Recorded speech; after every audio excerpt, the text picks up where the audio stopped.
Good evening. Thank you for coming to the Board of Commissioners regular workshop meeting. Today is Wednesday, August 27th, 2025, and it is 6 p.m. City Clerk, would you call the roll, please? Mayor Brooks, Here. Vice Mayor Kerr, Here. Commissioner Taglerini, Here. Commissioner McGeehan, Here. Commissioner Gabayi. Here. All are present. Public comment. Public participation is encouraged. If you are addressing the commission, step to the podium and state your name and address for the record and any organization or group you represent. Please limit your comments to 5 minutes and do not include any topic on the agenda. Public comment on agenda items will be allowed when they come up. If you would like someone at the city to follow up on a comment or question made at the meeting, you may fill out a comment card with the contact information and give it to the city manager. Comment cards are available at the back table in the commission chambers. Completing a comment card is not mandatory. Do we have any public comment?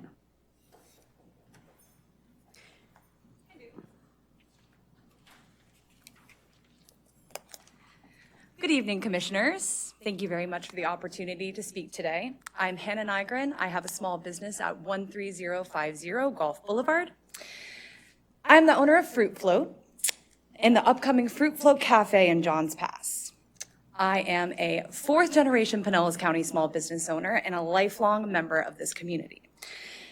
I am also somebody who's very passionate about the beauty of our area and the tourist opportunities here.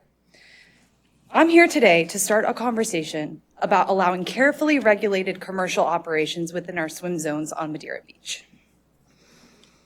Right now, our codes do not outline any specific laws regarding commercial activity in swim zones, but other nearby communities like St. Pete Beach and Clearwater have recognized that with the right safeguards, limited commercial use can enhance tourism, create local jobs, and still protect swimmer safety. These municipalities have built frameworks that allow jet ski rentals, banana boat rides, and other beachside vendors to elevate the tourist experience and operate responsibly.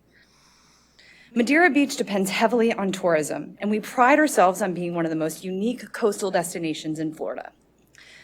Allowing small, regulated, water-based operators would give our beachgoers added amenities that align with our city's character: healthy, family-friendly, tropical, and fun. For example, Fruit Float sells nothing more than fresh-cut fruit and coconut water. No alcohol, no high-powered vessels, no nuisance. This isn't about opening the floodgates. It's about creating a pilot program that sets clear rules and standards. Here are some of my suggested regulations. Operators can only be permitted with low horsepower motors or paddlecraft. Entering the swim zone through designated entrance channels at idle speed or with hand paddles. Carry comprehensive insurance and meet city safety standards. Use propeller guards and operate under specific training. Also undergo water rescue training to help mitigate drowning instances on our beaches. By working together, we can ensure public safety while supporting local entrepreneurs and adding to the vibrant, welcoming image of Madeira Beach. At the end of the day, this is about balance. Tourists want experiences that are authentic and memorable. Residents want businesses that respect our beach and add value to our community. And the city, of course, benefits from increased revenue, stronger tourism, and the chance to set itself apart as forward-thinking. So I'm not asking for a vote today. I'm asking to begin a dialogue. Let's look at how other municipalities have managed this. And let's talk about safeguards and explore how Madeira Beach can develop a framework that works for everybody. Thank you for your time and for considering this matter. Thank you. Do we have any additional public comment? Please. John Hendricks, 569 Normandy Road. I wanted to bring up something that happened at your last special meeting, and that is the resignation of the city manager. There are plenty of reasons not to accept that and to instead terminate Mr. Gomez with cause. There's a long list of things that he should be terminated for. When you accept his resignation, you are also paying his severance package. I believe that's 20 weeks' salary, plus pay into his retirement, plus his insurance for 20 weeks. He hasn't earned that. I would hope the commission will reconsider and rather than accepting a resignation, terminate Mr. Gomez. Thank you. Thank you. Do we have any additional public comment? With no additional public comment, the first item on our tonight is a presentation for Frontier Communications Infrastructure Repair Removal. So Mayor and Commission, this is from actually Vice Mayor Kerr bringing up in the past prior meetings about infrastructure throughout the city of Madeira Beach, mainly from previous phone operations or landline operations, and what Frontier was planning to do or what their plan was for the removal. I think some of that has started.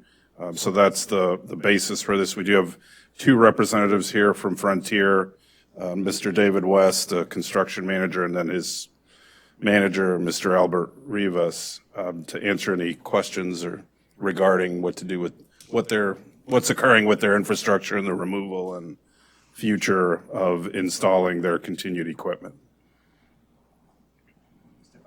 Please. Hi, David West, Frontier Communications. Albert was stuck in traffic, but I do have Kyle Perkins here with me. He's doing right-of-way and a lot of road obligatory jobs. So Frontier was installing fiber optics here on the island. So we had some issues where we ran into some water. It's underground, some of it's marked, some of it's not marked very well. But anyway, we ran into some issues. We got about 75% of the entire island done. There's about 25% left. And where we have fiber now, we can remove the old copper. Now, we can't take it out of the ground, and I don't think we should dig it up either. We would remove the poles that were on, if there are poles, and we could also remove the pedestals. A lot of them floated away from the hurricanes and such like that. So that can be removed if need be. Of the 75% of the island that's complete, 65% of it's probably underground. The underground boxes that we put in were designed for everywhere. There are one-dimensional box that had unfortunately a lid that would float away if we had storms or if you're in a low-lying area, which you are. So we ordered new box lids. They're heavier. They weigh about 50 pounds. They don't float. I've replaced a lot of boxes out here, just the lids. The lids fit the old boxes and they don't float away. So we've mitigated that issue.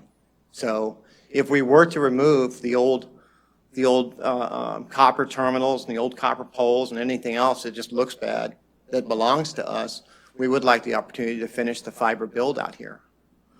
So that's something that we could discuss too. Do you have any input before I call for public comment? Do we have any public comment?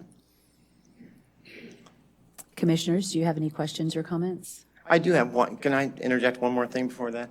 Right now, you don't have much of an opportunity for other providers. So we provide the fiber out here. And when I had a resident over on BOC, she came up to me and she has got fiber. We put it in front of her house, but we never finished the build because we had those issues.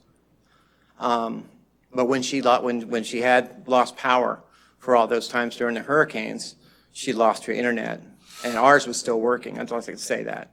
So it's an opportunity to give choice, and it's a much more versatile, and it doesn't depend on power. It's just power from the CO and power from the house. If they have a generator or a backup battery, it works. Comments? It was my understanding that any past issues had been resolved. Is that correct? Where are we on the whole contract to install? So all of the previous issues that we did have with the Frontier, there were 3 separate major issues, I believe. They've all been addressed. But Frontier currently does not have any permits to finish out the project. So I believe permit applications, I would have to check with the building department, have been submitted. But what we found in the past is that I think it gets submitted one part for running the conduit, a separate part for running the cabling. So we're trying to bring that all together so that the whole project talks. And we've talked about this many times about the Pinellas County Utilities underground and how the county's not really fully aware of what they have under the ground. So that caused a huge issue with Frontier hitting the reclaimed water line. So, I mean, we have addressed that.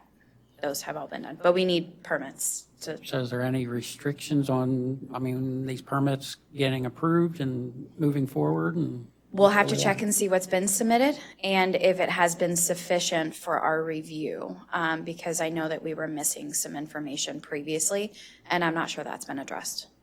So as far as the removal of the old copper lines, we're talking about the pedestals, all the green boxes, the wires that are running from pole to pole, that's included? It's not included, but that's something that we could do. It was just, we typically don't do it. We do remove it on a individual basis. We have, like, if you were to call up and the box in front of your yard was you wanted it removed, we would come out and remove Well, it. that was really the whole point, to clean up our neighborhoods and to remove. It just seems like A lot of, wires get put up and then they get abandoned and then they just are getting caught on a dump truck because it happens to be hanging down too low, or Yeah. because they're typically the lowest lines on the. exactly, on it the is the pole. lowest, yep. So that's a big portion of cleaning up the city in my perspective, not just the pedestals and I boxes. can take that back, absolutely. Yeah. And yeah, it wouldn't be, we talked about it outside, it's not a big deal to take those things out. I mean, basically it just gets cut off and fill it with dirt and put some sod on it. Yeah. Yeah, and the wires go, is if the pole belongs to us, we're not using it, we don't have any. Now, the only problem we have is if we don't have fiber in a certain area and somebody has a phone service and they're using it for 911, we can't remove it because we don't have viable option. And we could tell them they have to go to another provider. We don't like doing that no matter what. But if we're able to finish the fiber build, they would be able to go over to fiber. We can force them over to fiber because it's a viable opportunity and it's the same price. But it sounds like the fiber will eventually get installed in every area. So in every area, the old copper infrastructure could be removed at that point. It should be. That's great news. I'm glad that we're moving forward. And if you can get confirmation back to Megan about the Yeah. overhead wires as well. But I will yeah, certainly mean, run it up. I've had residents complain about the old boxes that are just in disarray. Oh, and yeah, they've been around a long time, and it's pretty hard on the elements out here, some of these boxes. Yeah. And, like I said, when the hurricanes or whatnot, Reagan usually reaches out to me, and I usually either do them myself or I hand them off to one of my guys to do it, because I'm on the beach all the time. Perfect. Thank you for looking out for our community. Oh, born and raised here. So just to clarify, there is a charge to remove it, or there's not a charge to remove it? That I have to get with you back. I have to get Okay. back with you. I can't make that decision. So just my 2 cents. Yeah. If you got a permit and you came into the city and you laid new fiber, why would you leave the old stuff there? I mean, to me, that should be removed at no charge to the city or to the resident. It's unsightly. You have undergrounding, so get rid of what you left behind that was yours to begin with. That's now a safety hazard in many cases. I'll refer, this is Albert. Sorry, I'm late. That's a great point. Sometimes we're maintaining two networks, so if customers are still utilizing the copper until they migrate, we can't remove the copper. So we would try to migrate them to the fiber, and once they're all off, then we will remove it. So help me understand that. So if you've put in fiber, why would they still be on copper? If fiber is there, why would they still be on copper? I understand what he said before, which was if they didn't have fiber there and they were still utilizing the phone line, you couldn't remove it. But if you've transitioned 75% of the community over to fiber, why would there be copper in that 75% of the community? It's up to the customers. Some customers will, regardless if I could tell them the fiber is better, it's great, they'll just say, nope, I like what I like, and they'll stay on the copper. So I've had the same Is that the case? concern. Can you tell us if the copper is being utilized at any point? We can find out, yes, absolutely. I mean, that's the first data point. Yeah. Very rare. We could, and we usually do, but force migrate them to the fiber, so we're not maintaining the two networks, and then we would take down the copper for sure. It's my But if there's understanding a you don't customer support the that copper any doesn't- longer anyway. Excuse me? It's my understanding you don't support the copper anyway. Is that correct? No, we will maintain it, yeah, absolutely. Okay. Well, I was told differently by a resident that had copper for a while, and then he had problems, and he called me. They basically told him, we don't support that anymore. Probably miscommunication, I'm not, Okay. But you can force migrate. yes. So can you answer as to whether or not there's going to be a cost to remove all of your old hardware in the city? Can you find that out and let us know? Absolutely. Sure. Yes. So as we talk about the poles and who owns what pole, you'll see usually the Frontier poles have an orange tag on them. You also have Spectrum poles and you also have Duke Energy poles. And each one of those different entities uses each other's poles. So while Frontier may pull off theirs, you still may have Spectrum and you still may have Duke. So that's why some of the poles don't get pulled out of the ground as well. So I think the biggest issue that I've received from residents isn't necessarily that the pole's there, with exception for when the pole is not standing straight, so it doesn't look like it's in good repair, it's felled over or what have you. They don't like that, but the bigger issue is when you drive through the city or you live in a house and the poles across the street from you just have wires hanging. So those wires that are just hanging there are, to your point, they're hazardous for lots of reasons, and they shouldn't be there. Have them either contact me and I can report it to Frontier, or have them contact Frontier. But sometimes they think that it's a Frontier wire and it's a Spectrum. It's somebody else. Or, I think my way, and I might be wrong, is Frontier is a flat wire, Spectrum is round. Right? Pretty spot on. So that's how I always differentiate between the two, and that's how I figure out who I need to call. So if there are issues, if they don't know about it or I don't know about it, we can't report it. So just have them report it to us and we'll Yeah, take but care if of it. Frontier gets rid of all theirs, we won't ever have that call into Frontier for a service call. And we would love to put the fiber in, and because it's underground and we're not worried about hurricanes and people continue their services, so absolutely. So you'll push that up the ladder and try to get us covered. Thank you. Thank you. Next on the agenda is, yes, we already had public comment. Mr. Everett, would you like to make a comment? Just quickly, I was in telecommunications. Jim, if you could You got come to up. come up to the Thank you. podium. I spent 30 years in telecommunications. I think it'd be smart to ascertain who's utilizing the service, as we discussed. I mean, you've got fire systems in condominiums, you've got call boxes that condominiums use that I believe still run over copper. So you need to make sure before you tell them to yank all the copper out that you're not unhooking somebody. That would be my only comment. Thank you for coming. Next on the agenda is presentation property insurance, Jim Everett and Jake Holhouse.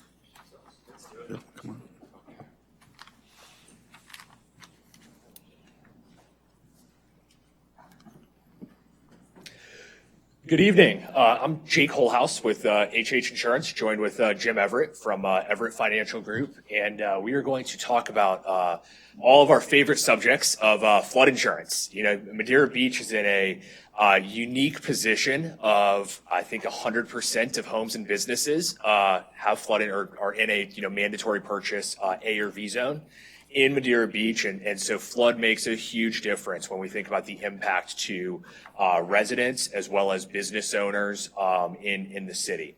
So today we're going to talk about what's going on with flood insurance in this program called NFIP 2.0, which is a substantial rate increase for residents.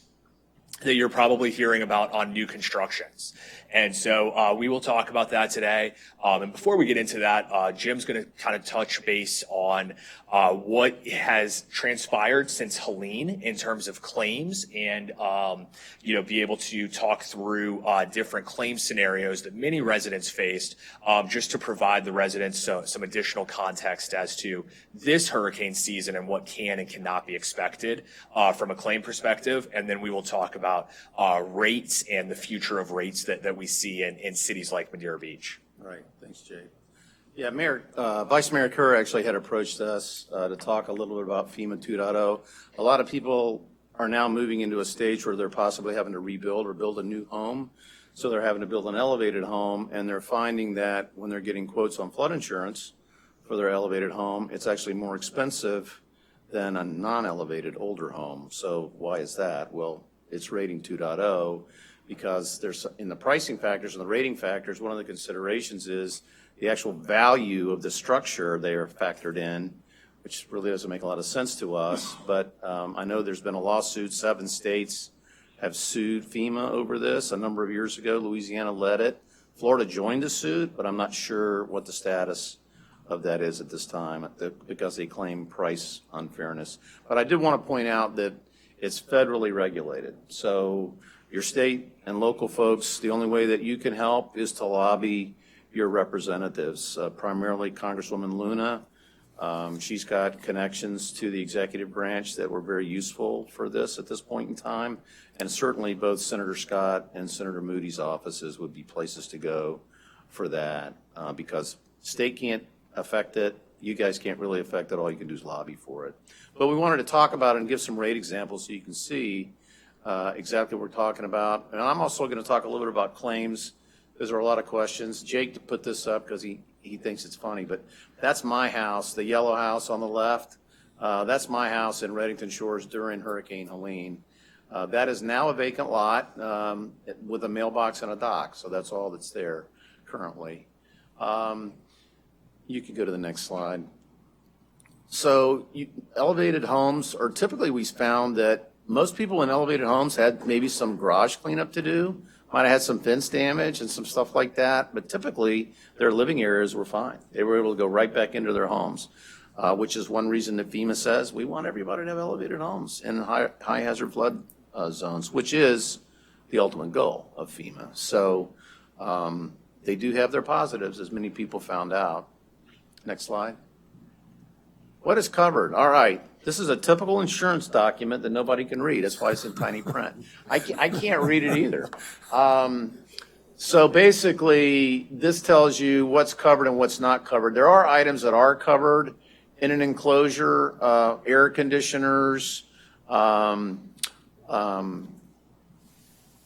trying to read the rest of it. Cisterns, of course, drywall, things that are down in the garage area. One thing that's not covered that many condominiums are very upset about is elevator equipment. So elevator equipment installed below the first base flood floor elevation is not covered since 1987. So some people think it's a very new ruling, but it's not. So you'll see some buildings, for example, the Fusion Hotel in Treasure Island, the majority of their elevator equipment is up on the second floor. It's not on the ground floor. So you can install it that way, but it's more expensive to do so. And certainly many of the buildings installed, or elevators installed after 1987, didn't have the technology to put the primary elevator equipment on higher floors, so they're not on higher floors. But that's why they're not covered, because that's how the policy documents are written, unfortunately. In a non-elevated building, you can see this is a mediated home. Typically, it's unlivable because 3 to 4 feet of water, like my home had 42 inches of water. It looked like this right after the flood. My electrical system was compromised, all my AC units. So eventually we had to make the decision to tear the house down, primarily due to the 50% rule, which we'll talk about also. So for non-elevated buildings, your maximum coverage per building for the building itself is $250,000. ICC is to comply with code changes. So if you do have to tear down or elevate or do something with your house, there's $30,000 inside of an NFIP flood policy that's available to help with that, but it's inside the $250,000 maximum payout. So some people were confused that got 250,000. They thought they'd get the 250 plus the 30, but that's not the case. 250 is the max payout for structure. And then for content, it's not listed there, but the max you can buy is $100,000. And many people also found out that that's at the term that I despise, which is actual cash value, which kind of sounds pretty good, but it really means depreciated value at about 60 cents on the dollar. So that's why you might have not gotten back as much as you thought you might get on your contents for your home. And a lot of questions about the 50% rule. So we're going to talk about that a little bit too. So here's an example. So here's a property that it's worth $2.8 million. But remember, in the 50% rule, the land does not count. So for many of us out here, most of the value in the parcel is the property, not the building. Like in the case of my house was a 1,250 square foot, 1958 single-story concrete block home. Wasn't worth a whole lot of money. So that's what the 50% rule is based on. And so the rule says it's based on just value. So this is determined by Mike Twitty's office, the property appraiser, and everybody probably knows by now that there's a letter with every single one of your homes that's listed on the property website, on the property appraiser, that tells you how much money you have to spend to repair your home in the event of a flood loss. So it's listed there and it tells you. And you can't get a permit if your cost of repair is above that number. So that's how the 50% rule works. Now, are there ways to improve your value? Yes. You can seek and get a professional appraisal. It's called a 1 day before the storm appraisal. You can do that. Like for me, I had a real estate listing on my house that was fairly current. So I had a lot of pictures that I could present, and an appraiser looked at it, and they can generate an appraisal off that information and off comps and construction costs. So it's always important, if you don't have good documentation on your home at this point, take pictures of every room, get good documentation. If you've done improvements, keep those receipts, because you can use those to get your appraised value up a little bit higher to increase your 50% rule threshold. So as you saw, I got a $2.8 million property. You can spend $154,000 to fix it. So like in my case, I could spend $81,000 to fix my house, which I could even replace the windows and the doors for that. So condos, typically an HO6 policy, which is what the condominium owner gets to cover their part of the condominium ownership. So an HO6 covers fire, the HO6 covers wind damage to the inside of the unit, but the flood is relying on the condominium association. So, and we'll talk, next slide, we'll talk about the max. This kind of gives you a breakdown of what's covered. The unit owner's responsibility. I always say anything, if you flip your condo upside down and shake it, anything that falls out is contents, so to speak, is kind of a rule of thumb. Any non-permanently mounted appliances like washing machines and dryers, those are covered. The other stuff is covered by the association. So obviously the exterior walls, typically the documents say sheetrock in or paint in is your responsibility, and the condo does everything else. Next slide. So can you buy more flood insurance? Well, you're limited to $250,000 per unit. So every association is supposed to have $250,000 of coverage per unit. So if you've got 10 units, you should have $2.5 million in coverage. So if you do have that, you can't buy any more than that, because that's the maximum that the NFIP allows. If your condominium association is under that and you have a mortgage, you might find that your mortgage broker or your mortgage lien holder will make you go out and buy a supplemental flood policy to get you up to that $250,000. But most associations reassess this annually to make sure they're at the $250,000. I'll let Jake step in here and talk about the actual program. Yeah, so, it's interesting. Flood insurance, I was thinking about it as we were coming in today, and it's like, man, when did flood rates really become a household word? And it seems like it's been a really long time, and it's been since about 2012. So in 2012 is when the Bigger Waters Act started. And so the National Flood Insurance Program is administered by FEMA. So you'll typically hear the words FEMA, NFIP. They're kind of interchangeable as the same program. And the NFIP has a rate for just about every policy except for what's called a COBRA flood zone. In Pinellas County, we don't have COBRA flood zones, so think of the NFIP can find a rate for every property, whether it's had flood claims before, whether it's elevated, whether it's slab on grade, there's typically always a rate available. So prior to October 1st, 2021, which is when this 2.0 program came out, we found that in Pinellas County, about 60% of risks would go to the NFIP, about 40% to the private market from a rate standpoint. That's kind of where the competitive edge was. After October 1st, 2021, when we started doing these presentations, I would have come and said about 90% of policies are going to move to the private market, about 10% to the NFIP over a long-term time period. And then this thing called Hurricane Ian happened. And so post-Hurricane Ian, that really went to more of a 50-50 basis. So non-elevated homes, traditionally that slab-on-grade ranch, what so many in Madeira Beach have, they really started having the private market say, hey, we just took a bath in Ian. We don't like this type of exposure. You need to go back to the NFIP. And we'll still kind of cherry pick and take the elevated homes that are out there. And then you have Helene that hit, and then that's amplified that further. And so now it's really, if somebody's had prior claims, like one prior flood claim, it's very difficult for them to exit the NFIP, and they're really stuck within the private marketplace. And so next slide, if we could. And that's the struggle with flood. I mean, the reason private carriers don't want to play is because of the widespread damage that a flood happens. If there's a fire, maybe one structure and an adjoining structure burns. If there's a flood, as we've just seen, it's thousands of homes. And that's why private carriers are very careful about playing in that market. The exposure is huge. Yeah. And so we'll kind of do a brief history lesson on the NFIP to talk about how did we get to where we are today. So the rate chart you see in front of you, this is the premium inside the NFIP. And what you can see is it kind of just goes up every year. And then this is the losses paid historically in the NFIP until 2012.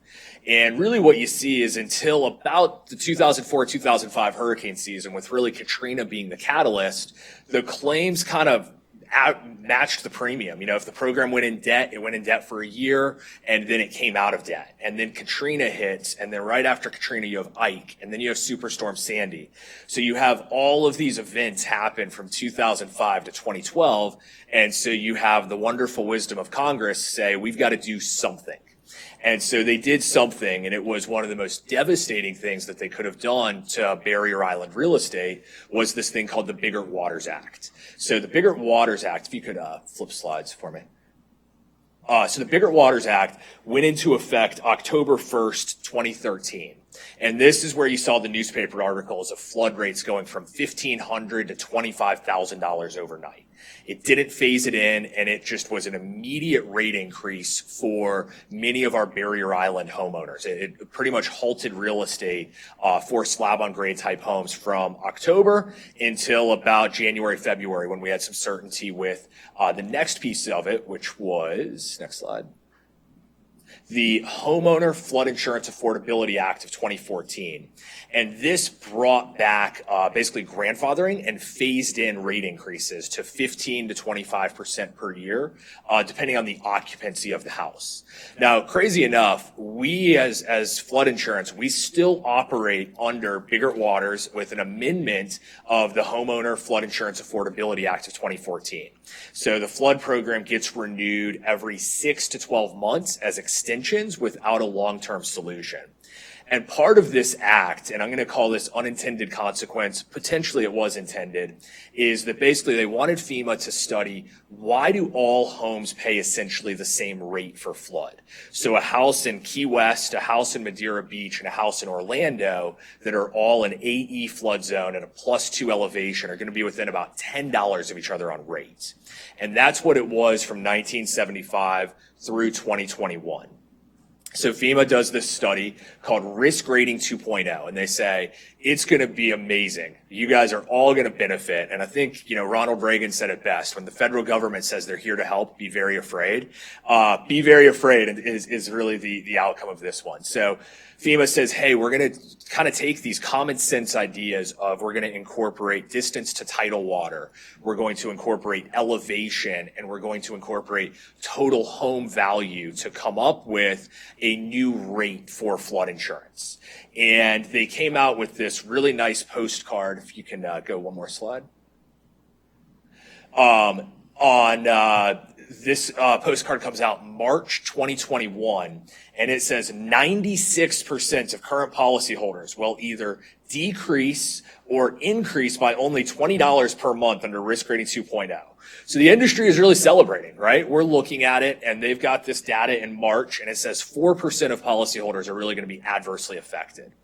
Now, what they don't tell you in this is that there's capping in the rates, and so it goes up 18% per year.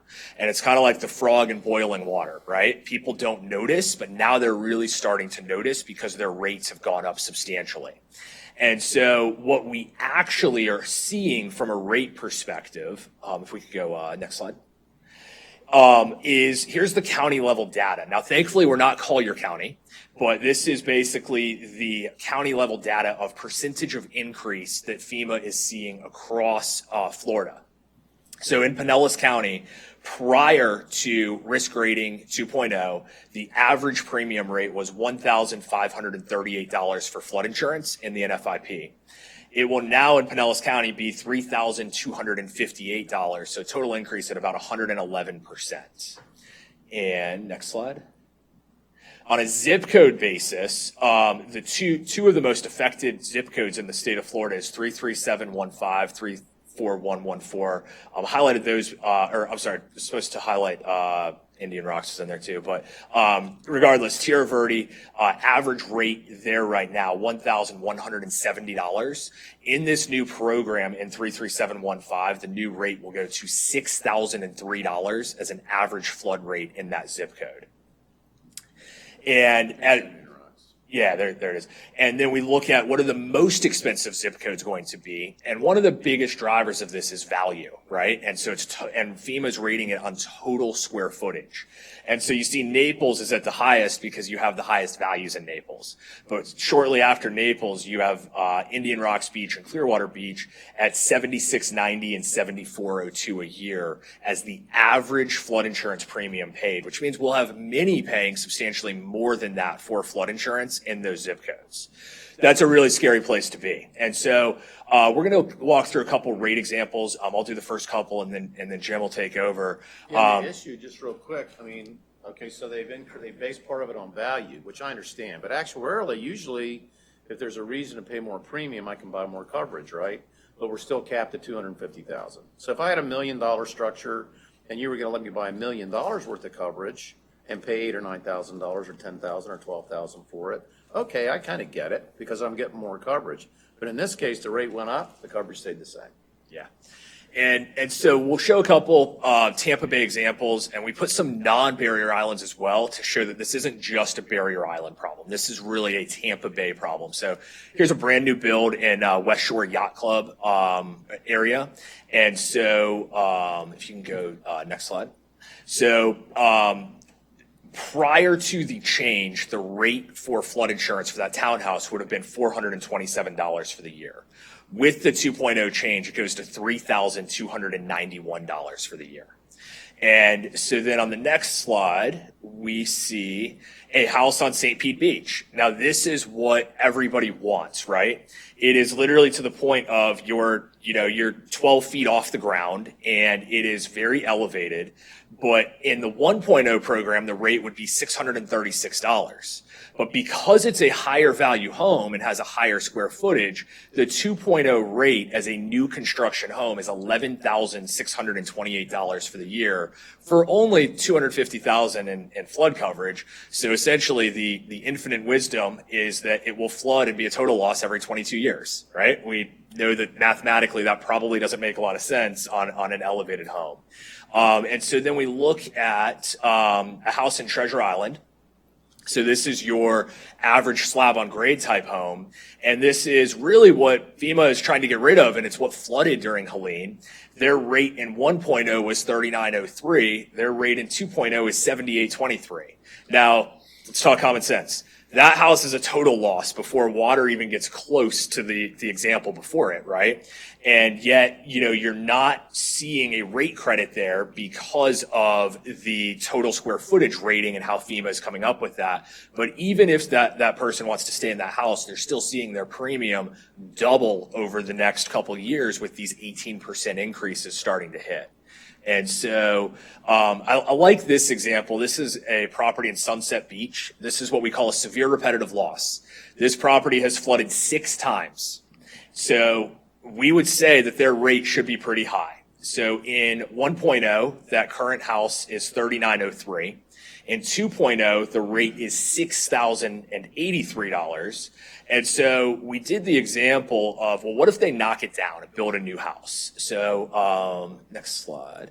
So we look at this as the example house. So this is just build plans that were available. Hey, let's quote it up and let's just see what that rate is, right? And so what it comes to is if they do a 13-foot living floor, the rate is still $6,083.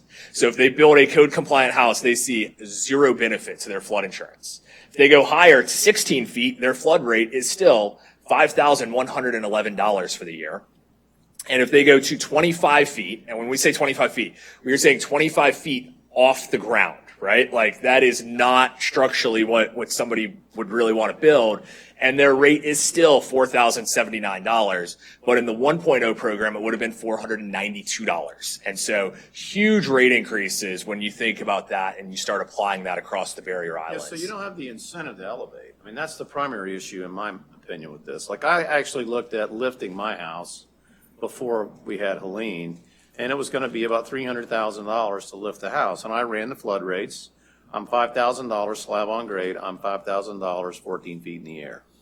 Made absolutely no sense. Yeah.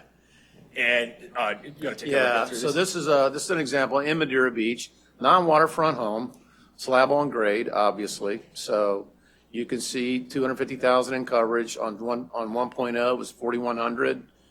In FIP 2.0, a little over 6,000, almost 6,100. So if we do the same example, next slide, and we elevate it, let's say we're going to build a new house, get rid of it, do what everybody wants me to do, and elevate my house, my rate's going to go to $4,379. So I'm not saving. It would have been $489 in rating 1.0, which is what sounds reasonable because now I've elevated the living area. Maybe I have a little flooding in the garage. I'll lose a couple things down there, but I can still live in my house. I don't lose any contents. It should be less expensive. Next slide. Now this is on Bel Air Beach. This is already an elevated home, and we'll show you what the difference is in rates. So on 1.0, $400. So with solid foundation walls on 2.0, we're almost $12,000. If we put it up on pilings with solid foundation, $10,000. If we leave the foundation open, because there's a lot of arguments about that. Should I leave my garage open so the water can flow through? Should I use flood vents with breakaway walls? Well, you can see there's not a substantial difference in flood insurance rates on any of those types of construction. Here's another property in Clearwater that's elevated. Same thing. So on 1.0, $840, 2.0, almost $12,000. And it's an elevated structure. And that's basically it. So we did this presentation 3 years ago, Yeah. and it hasn't changed. So, again, it's a federal issue. So I would encourage you, if you want to try to impact it, Luna's office is a great place to go. Senator Scott's office, Senator Moody's office, that's kind of where you got to go to the federal level too. But if the state makes enough noise, maybe they could get some attention as well because, but this is universal. This is all over the country. So. Yeah, and it's affecting really every coastal area in Florida, and I think that long term it makes a massive affordability difference when you think about that, and it just common sense wise just doesn't make a ton of sense, right? And so it's a really big challenge for us as insurance agents. We don't make the rates, we convey what the rate is. And you have somebody that's flooded, in 2023 and 2024, and they come and they say, hey, I'm going to knock the house down. I'm going to go high. I love living where I live, but hey, by the way, your rate's going to go up $2,500 because you're doing the right thing to knock down and become more storm resilient and to be able to make a safer Madeira Beach that can recover faster. And so it's a really big challenge that I think we're facing on the Barrier Islands right now. And so I would really, encourage you guys to become an active voice within Big C and within, direct congressional relationships as to the impact this will make. And hey, we're not saying that $400 is the right rate, right? Maybe that's too cheap. But $12,000 for $250,000 in coverage probably is also not the right rate. Yeah, exactly. And in the case of Bigger Waters, the reason that new legislation passed after that is the real estate lobby went berserk because the real estate sales completely went flat when Bigger Waters was enacted. So a strong lobby organization can affect it, obviously. So thank you for your time. Thank you. Do we have any public comment? Commissioners, do you have any comments or questions? I thank you guys for coming out. I invited Jim and Jake to come out, and actually, I think this is something the city needs to workshop and take to the Big C. And not only that, have the Big C take it to all coastal communities. This is not just a local issue. This is all of Florida. Our Luna and Scott, they need to hear from us, but they need to hear from us collectively, not just individual residents writing to our representatives.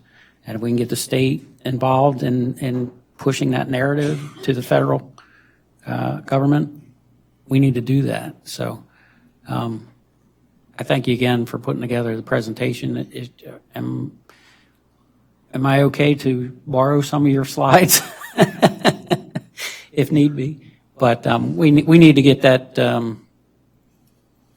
We need to get vocal on this. We have homeowners that are having second mortgages to raise their home, and the last thing they need is increased flood insurance. Thank you. Any additional comments? I would just like to compliment our Vice Mayor for asking Jim and the team to come and make this presentation. Thank you for that. It brought a lot of awareness, at least from my perspective, and I'm sure it was very educational for our residents. So we certainly need to take some action and see what we can do, because as Mr. Everett stated, this is just the pendulum's gone a little bit too far, so we need to work on that. Good. Okay, before we move on to the next item, I did have two items I was going to add to the agenda tonight, and one of them is a discussion with Recreation Events about the Village Fridays.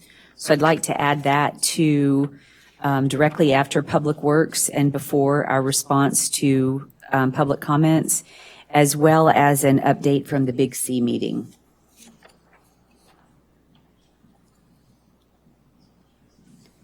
And then next on the agenda is property discussion in general. I guess this was brought up by the commission at the last meeting to add. So we've talked about purchasing property for a, I didn't know what the attachment was. That's what kind of threw me.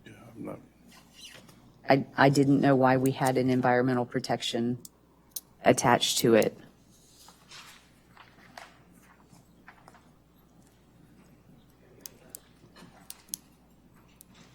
Good evening, Mayor and Commissioners. I'm short and I have heels on. That was due to the property that's on Seminole Boulevard that was brought up in the last meeting. So that is just information that was found by the Planning and Zoning Department for the property, along with the current zoning of that property. Okay. So I don't want to talk specific about any property. Okay. I just wanted it to be a conversation that we've been talking about in our one-on-ones with Robin, different properties and different options for the city and for Public Works, for whatever we would end up having and doing.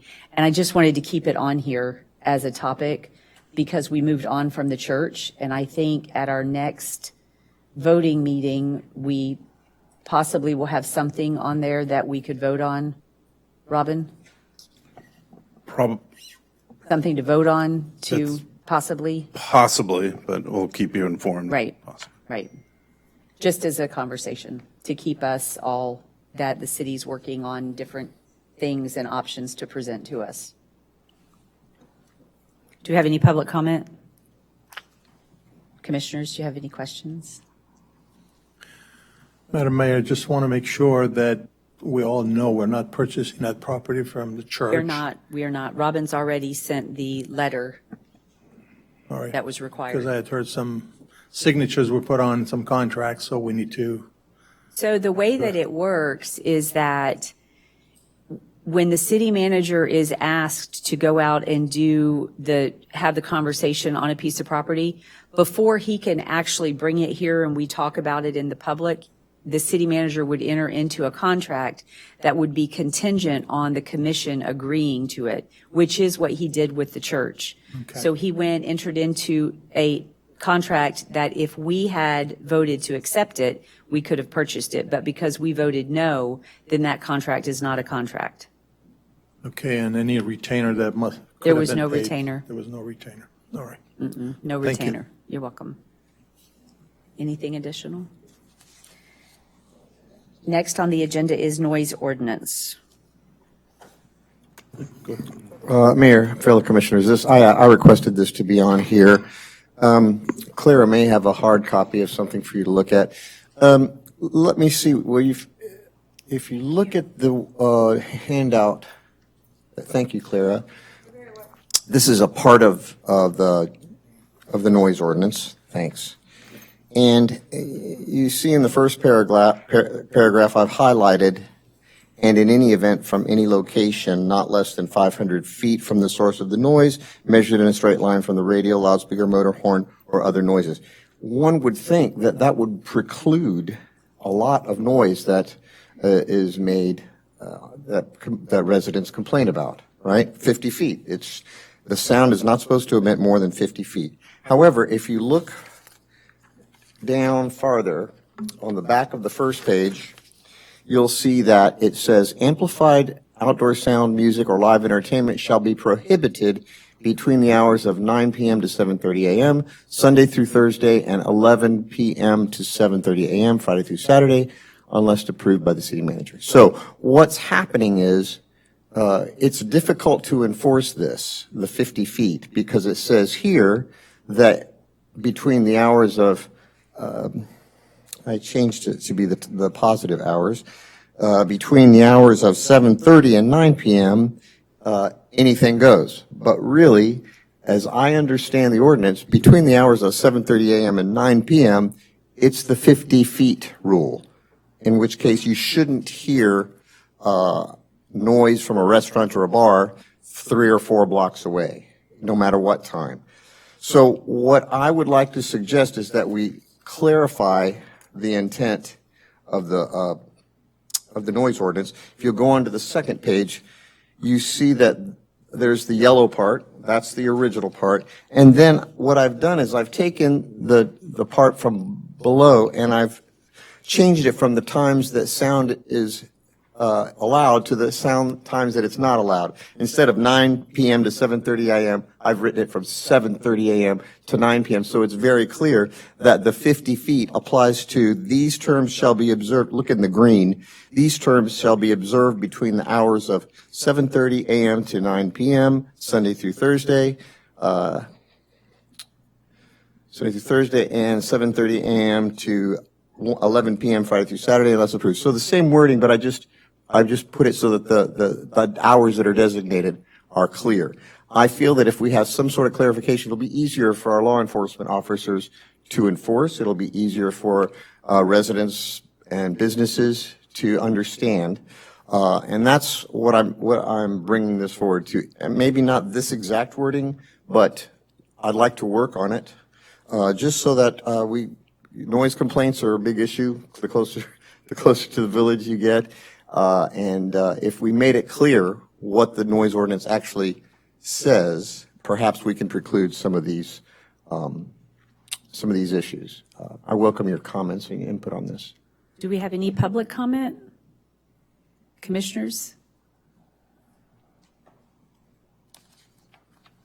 Typically, noise is measured by decibels, not necessarily by, how far the source is.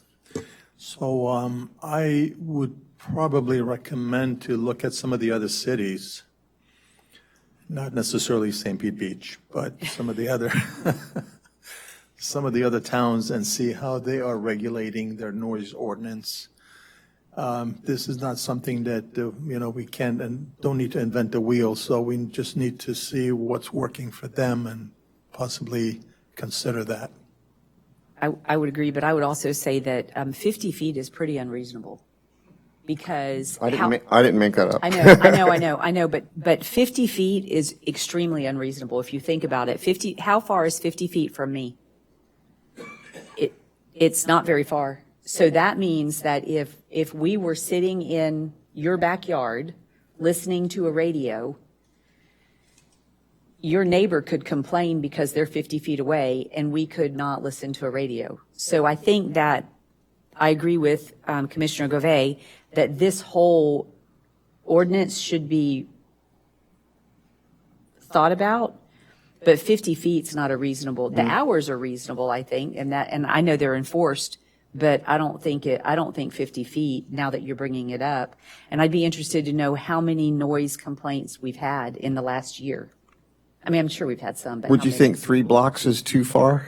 Well, I don't know. I agree that the decibels, but then that too is difficult, because if they don't have the machine, to listen. And Exactly. I watched another community's meeting the other night about the noise ordinance.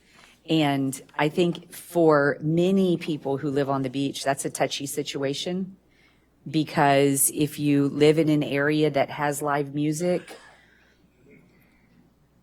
I think it's more complicated than clarifying what we have, because 50 feet's not very far. Now that you've brought that to our attention. So would you agree that that it's an issue that we need to address?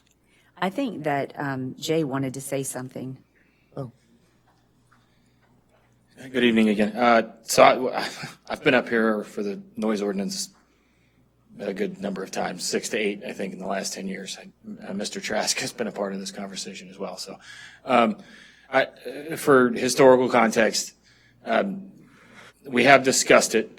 As far as the off hours, the other caveat with allowance outside of those hours is the special event permit. So when it refers to permission by the city manager, we refer to the special event application. So if they do want to do that, then we have guided them in that direction. Now, we don't do that for every single bar and restaurant that has live music, but if you're going to do something that's kind of out of the normal business operations, then we do that. We go down that route. So it is a touchy conversation, as we've learned from St. Pete Beach. But also, when we have the conversation, it would be worth having, obviously, the sheriff's office involved, because they're essentially, we would create this, and then they would be responsible for the measurement in response to complaints.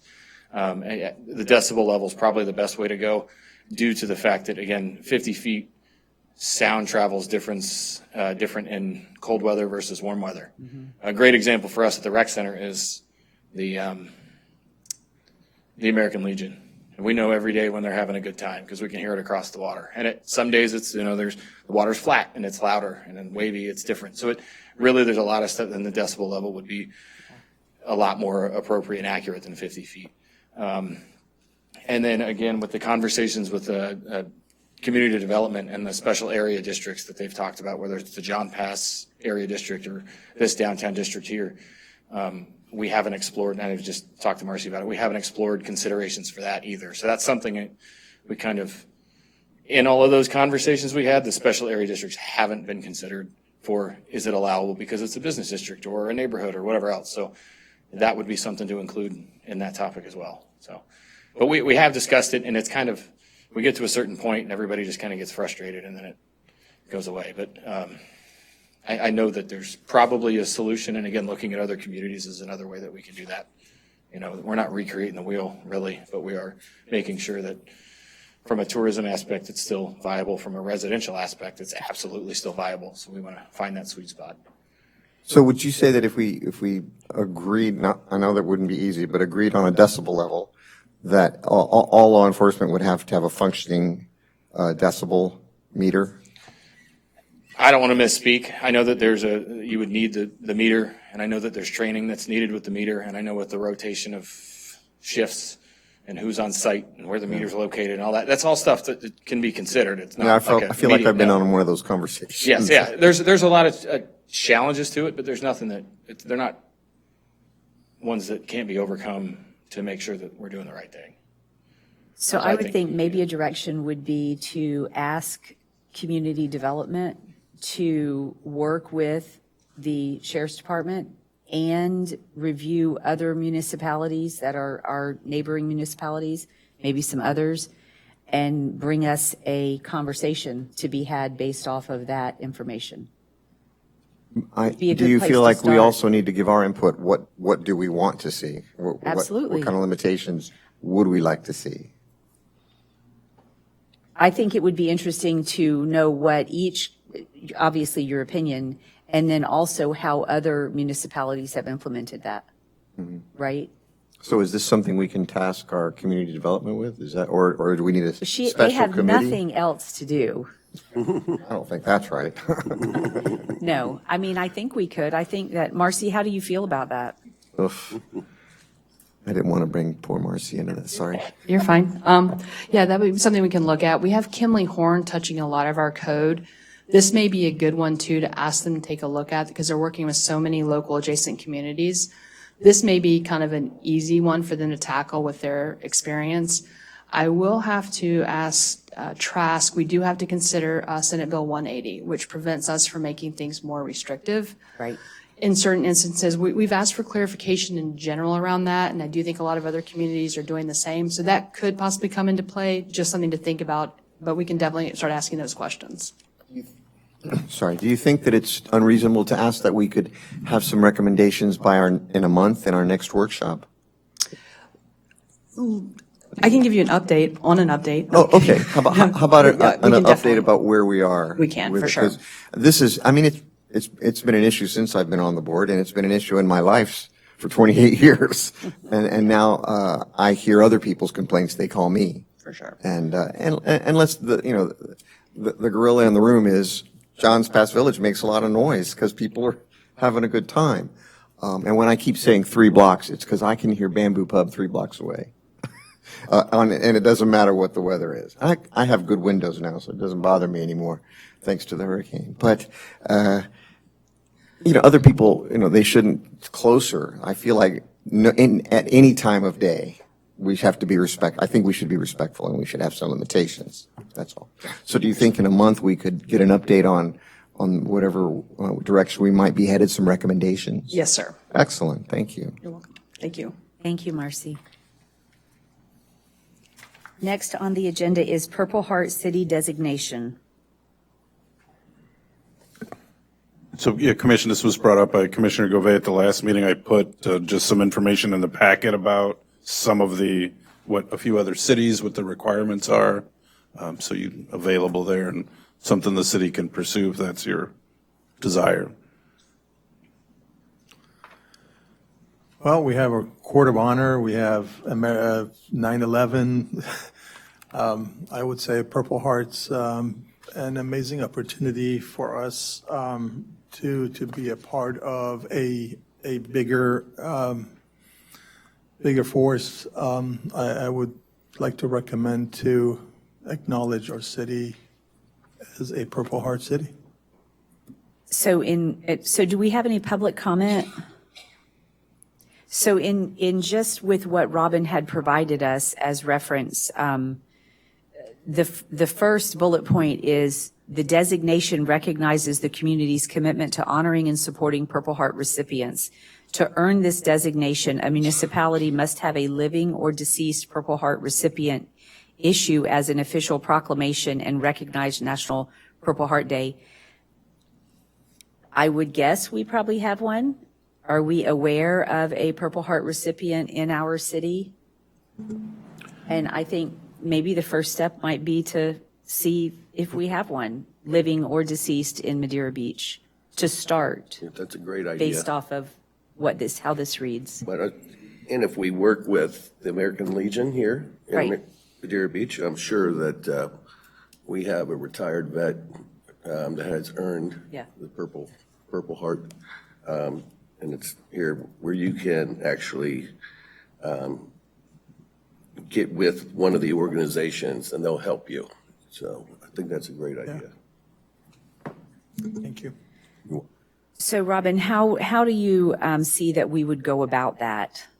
I think Who would we task to help us down that path of?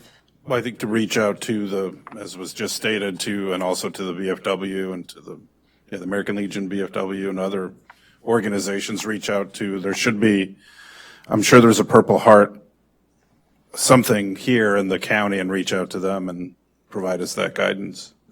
Well, as a U.S. Army veteran, I would volunteer to do that for free. If you want to give me that task, I would be happy to work with you guys on that. Definitely. Be great. You got the job. Thank you. Thank you. Next on the agenda is code enforcement process. So we've discussed at the last at least the last meeting or workshop regarding how our deputies are addressing mainly unattended or unmaintained properties, whether it's for overgrown grass or debris or simply a structure that looks like it needs some building maintenance. Deputy CM is here to go over a little bit of their process as they, again, driving around the city, whether the deputies observe an overgrown lot or it's reported to the city by a neighbor, a resident, or even a visitor that there's an overgrown lot, et cetera, something that needs attention. Deputy Seaman or Deputy Snyder physically obviously go to the property. I think they document, take some photos. They make the attempt to reach out to the property owner right then and there by looking up their, just to reach out to them, to contact them and advise them and tell them they have literally, your property's overgrown, please come out and take care of it. If they do not make contact, then they go through the processes. And Deputy Sam, if you wanted to. Good evening, Mayor, Vice Mayor, and council members, and Mr. Gomez. So yes, usually we'll get the complaint. Either Deputy Snyder and I will follow up with the homeowner, and that complaint can come from the city staff, or a resident. So in the case for like tall grass, right, they'll tell, hey, such address, I live next door and the grass is way too high, overgrown. We respond to the address. We look at if the homeowner's there, or if it's not, we'll contact the homeowner. We usually give them a 10-day courtesy warning. So, hey, we're going to do reinspection in 10 days. If that comes up, the 10 days comes up, we'll do, and the property is not in compliance, we'll do a written notification. At that point, 7 days goes by, so now you have 17 days. After the 17th day, or after that second follow-up, then we'll start the process of citing the person or the property. So, yep. So do we have any public comment? I have a lot of comments. So the challenge that I have with code enforcement is we have the deputies, and then we have our own code enforcement that does building code enforcement.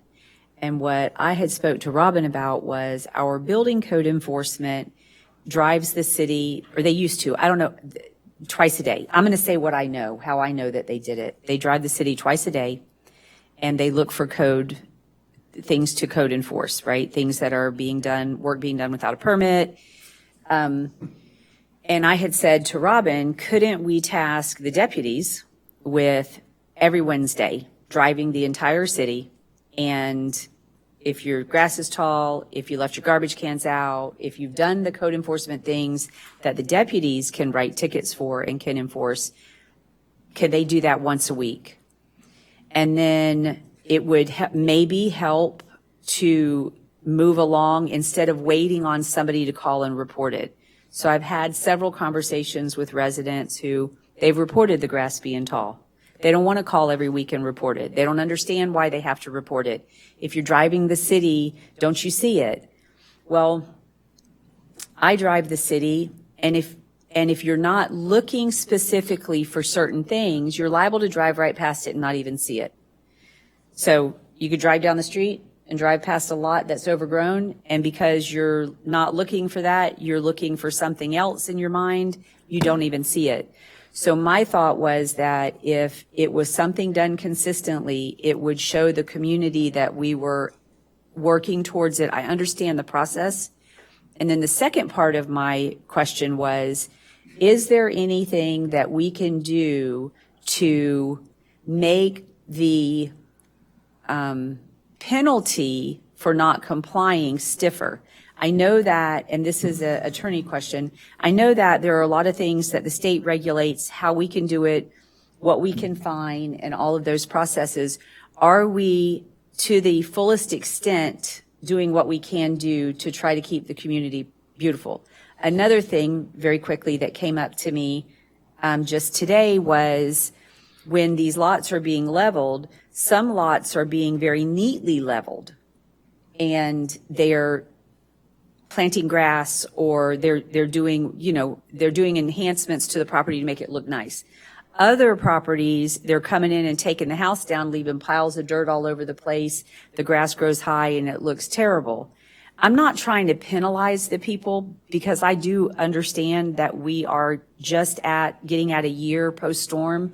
However, for the people who live here full-time or come and visit, when the property isn't maintained, whether it's tall grass with buckets of water or or a pool that's green, or another complaint is leaving their trash cans out all week long. What can we do to show that we are trying to do more and be better?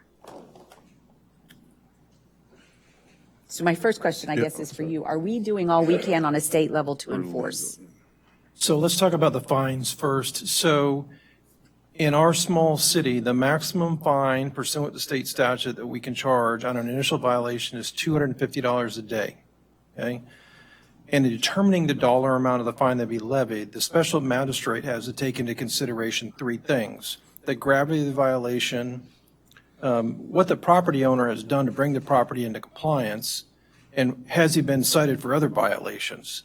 So in determining that is it going to be $10 or $250 or in between, he has to look at those three things.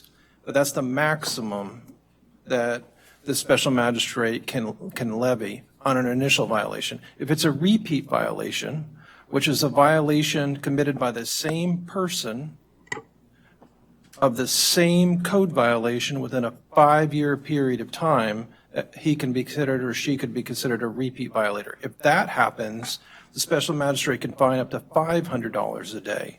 And the fine does not begin to run on a repeat violation sometime after the special magistrate rules. If he rules there was a violation, it would revert back to the time of the initial inspection. So there could be a huge fine in play at the time it gets to the special magistrate. In addition, if the matter is irreparable or irreversible in nature, for example, someone cuts down a grand oak tree, you know you can't replace it. The city special magistrate can fine up to $5,000 one-time fine for that violation. Usually, we don't see a lot of those. When we do see them, it's really usually not trees here in Madeira Beach. It would be an oil spill or a grease trap overflow, and it gets into our stormwater system. That's irreparable, irreversible. Okay, so that's the fine aspect of it. The deputies have two courses of action. One is to bring it to the special magistrate. The other is to issue a civil citation, and the special magistrate doesn't hear those. They go to what we call the LOVE calendar, Local Ordinance Violation Calendar, the county court. and it's the sheriff's office that would prosecute those cases down there. And then the fine would be a one-time fine, anywhere from, and I'm just guessing now, $60 up to maybe $150. And every single time that happens, the deputy can cite him again. So you can do every single day issue a citation, but it will have to go to the county court, and the judge will have to make a decision whether it was an actual violation. My preference as your city attorney is to bring them all to the special magistrate. Why? Because you get a lot more leverage with a higher dollar amount fine that he can put in place every single day, where we don't have to have our deputies spending their entire life in county court instead of on your streets protecting the public. In doing that, it takes a little bit more time. So he may be able to bring it to the love calendar, in 10 or 14 days. In special magistrate, it may be 45 days or 60 days before they actually hear the case. And then you're touching upon the biggest thing that I've dealt with in almost 37 years of doing code enforcement. That is does the city want to take a proactive approach to code enforcement or reactive? In my experience, being proactive is going to be great for the first year or two, and then you're going to have the lineup starting here, going out the door, where people are going to be here complaining that you're picking on them. And then it switches over to reactive, and we do that for a couple of years. Then it comes back to proactive. So you just need to give direction to the deputies and the staff as to what direction that you want to take. If it's proactive, doing the street watch once a week, just understand that you're going to have a lot more people here that are going to be wanting to address you, being proactive. So then I have one more question for you, Attorney Trask. In one of the meetings that I had, the conversation came up of volunteers, residents wanting us to form a volunteer group of people that would help clean up yards, help clean up in general. If the city coordinated a volunteer group, would that be, so their question was, well, if we wanted to volunteer to cut the grass of these people who aren't cutting their grass, what would be the path to do that wouldn't, I mean, obviously you would want to ask them, can we cut your grass? You can't cut your grass. You're not cutting it. Are you okay? How would that work? Because there were quite a number of people that were interested in volunteering to help beautify the city and keep these things, understanding that there's some homeowners who are out of state, or maybe they just, for whatever reason, they're not cutting their own grass. I would never recommend the city to get involved with that. It would be different if it was an emergency situation where hurricane came through and you needed to have volunteers sign up to provide a meal or a shower or a place to sleep. But when you're doing that type of work, when it requires physical exertion and going on private property, someone is going to get injured. And if you're controlling that volunteer program, they're not going to sue the homeowner. They're going to sue the deep pocket, and that's the city. And so I always, as the lawyer, always worried about that. If you're going to go down the path where you want to organize that, I'm not saying that you can't legally do it. You can. If you do it, that we would probably want to get a volunteer waiver form signed by every single person you sign up. And we need to make sure that waiver form covers about every possible thing that can happen to someone, whether they cut off their arm with a chainsaw trying to cut down somebody's tree or whatever it is. But I would recommend you stay away from being in the volunteer business.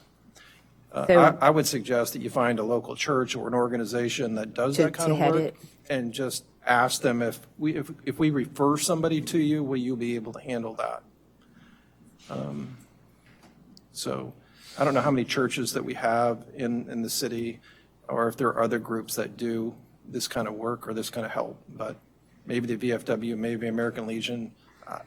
But I would recommend that we stay away from doing it ourselves and just, I see your lawn is overgrown. I know you need some help. I know you can't do it. Here's an organization that may be able to help you. So if we had an organization that was wanting to take that and head that volunteer group, so if Mr. Kerr came and said, hey, I'd really like to volunteer and help the people in the community, I could say, well, so-and-so over here has a group, and this is what they do, and just point him in that direction. Then when the deputy goes out to Mr. Taglerini's house and his grass is overgrown, and Mr. Taglerini's having whatever he could say, if you're having a challenge with getting your grass cut, this organization over here helps people cut grass. Would all of that be a safe way for us to do that? Just have a list of charitable organizations that would help and give them the entire list. You know, these are the 3 organizations in Madeira Beach that can possibly help you. Here are their phone numbers. Okay. Please reach out. And we could give them that list and they could share it. Yes. Okay. And they would probably love that because it makes them look like the good guys then. We know they're good guys, but We're the now good guys. they're handing out stuff. Yeah. But yeah, I'm sure they would love to have that. But Okay, thank you. Thank you.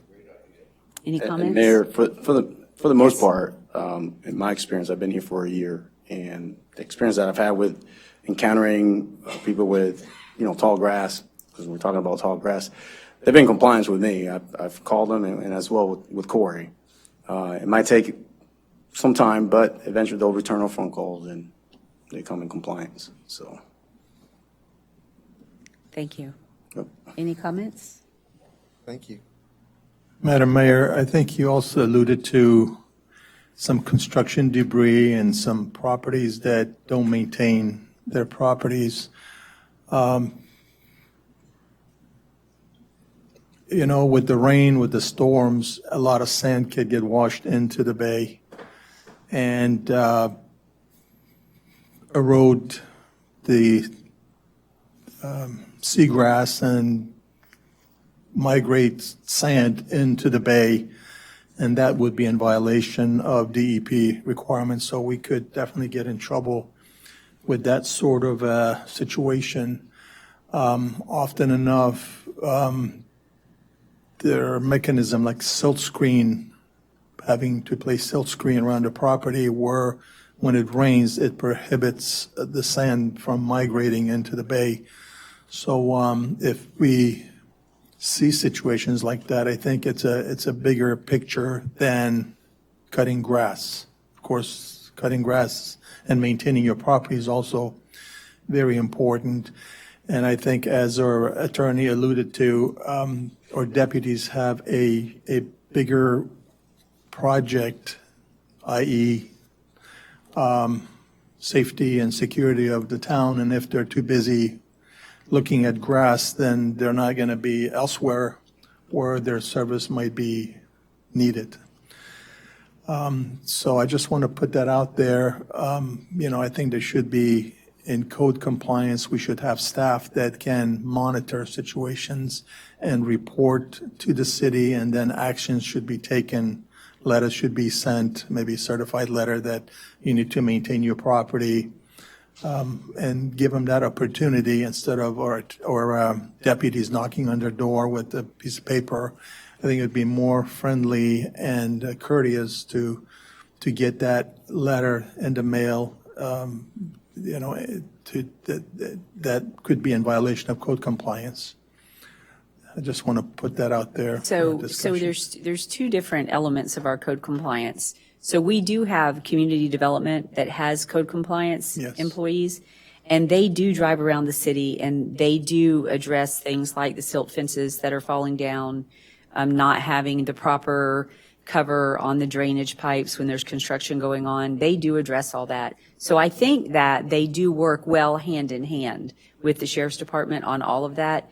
My concern in bringing it up was just the continued outreach from the community about the grass, and to try to help better understand that this is a process, and it's not like they can just pull up and say, cut your grass or we're going to fine you $250 a day. There's 14 days, and you've got to give them so many days for this, and then so many days for that step, and then so many days. And that's what I wanted the city attorney to confirm, that this is the process that we have to go through to be able to get to the end result. And I think most of the times, by the time they get to the end of the process, the person cuts the grass. Yes. But it's just not as easy as the deputy pulling up and saying, hey, Mr. Hand, you need to cut your grass. because it's over the height, it's not that easy. And a lot of the people aren't living in their homes, and so that's it's a challenge. It is a challenge, no doubt. But we want to address it as well as we can. Yes, thank you. Anything else?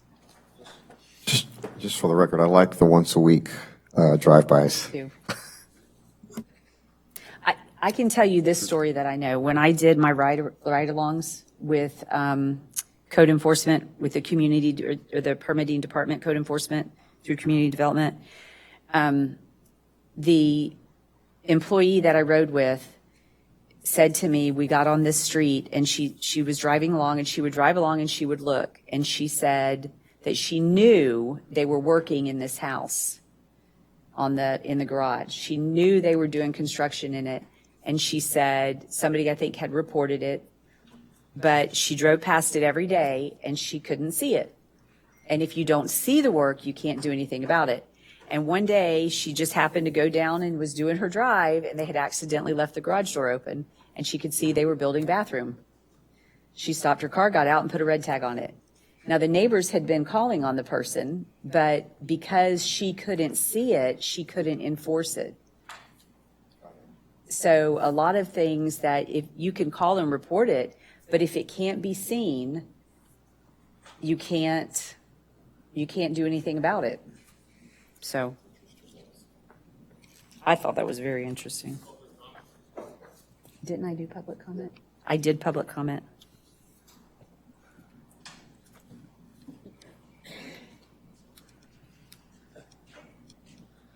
Good evening, John Conley, Normandy Road, Madeira Beach. I guess we kind of dropped the ball here because we had Marcy and the planning board had talked about reconstructing a house and the snow fence and the sill fence and so on and so forth. But that was pre-hurricane. We never took into consideration of knocking down the houses and leaving an empty lot where the dirt could eventually end up in the storm drains or going over the walls, the seawalls. We never addressed putting a sill fence in that proposal.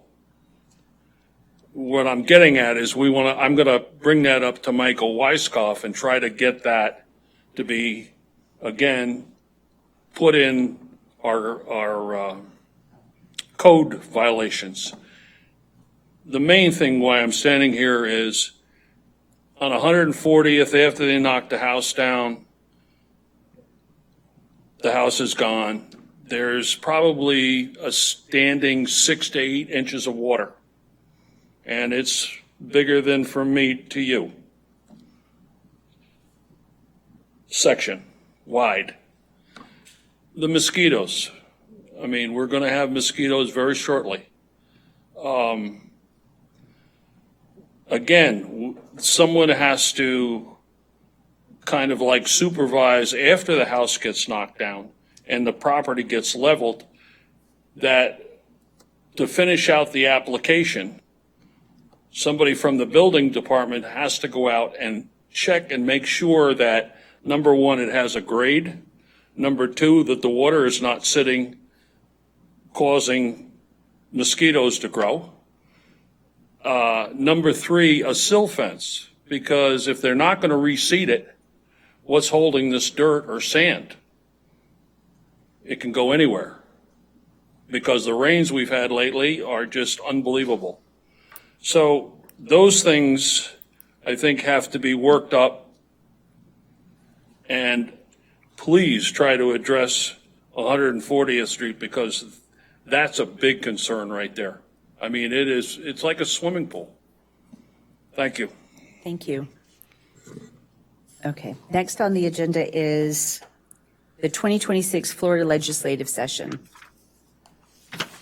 So, Mayor and Commission, from the prior meetings as well, we received information from our state representative, Linda Cheney, regarding the schedule for filings, and either for bills or appropriation requests. So we had a discussion before, and really this is for the commission to provide some input, some guidance on items that you would like for the request to proceed to through our legislative representatives, and I put up some examples of just some items. Some of our department heads are still here, but just any other items we've requested in the past for capital projects, mainly since those are some pretty hefty, expensive projects. So the groin repair, et cetera. So seawall repairs.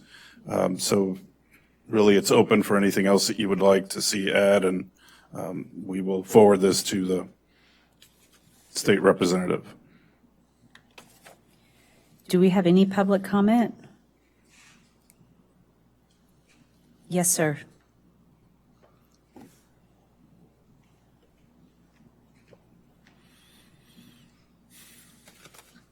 John Hendricks, 569 Normandy Road. There's been a lot of talk about public works and a public works building. Public works building or property to put the public works building on might be a good item to add to that list for possible state help on being able to do that. Thank you. What I had wanted was sorry, do we have any additional public comment? What I had wanted was I had wanted this city staff to come and present what they have on their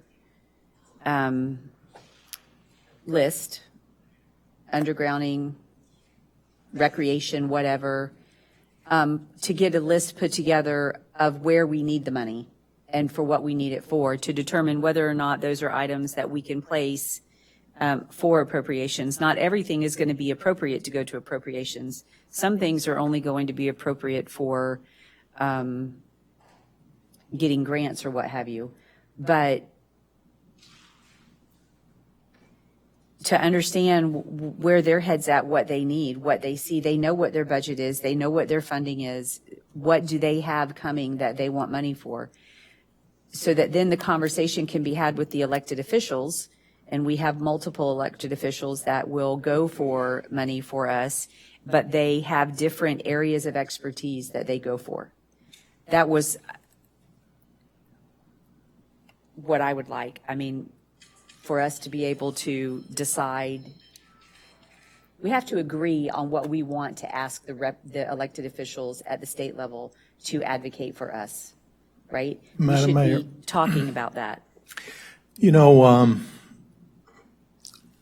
a curb appeal or Madeira Beach curb appeal starts at Doomy Road and sort of extends all the way to Gulf Boulevard. And when I drive through there, I see disrepair. I don't see beautification.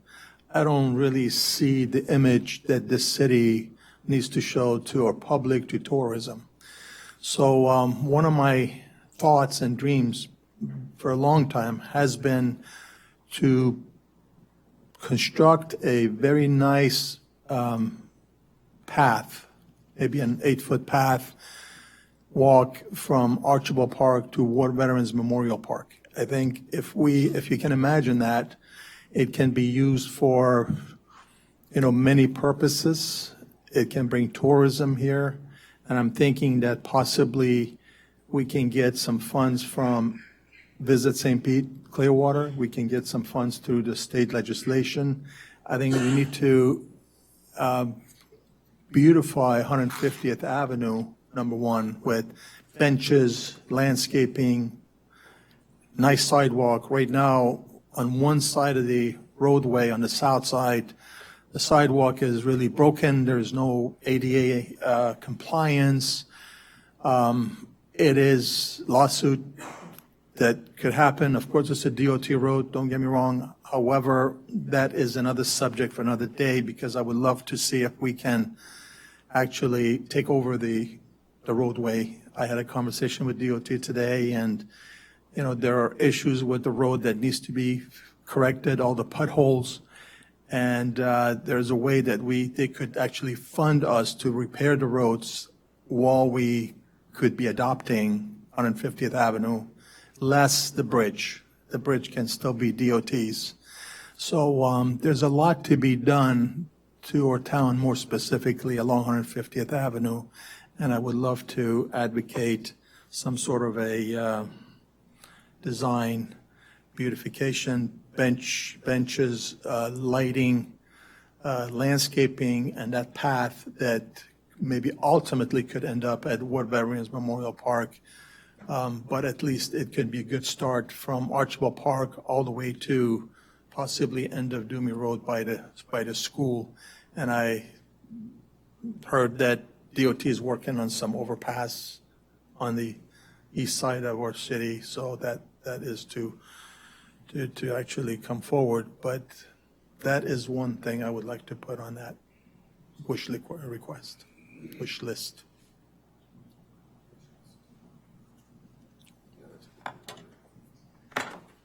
Comments?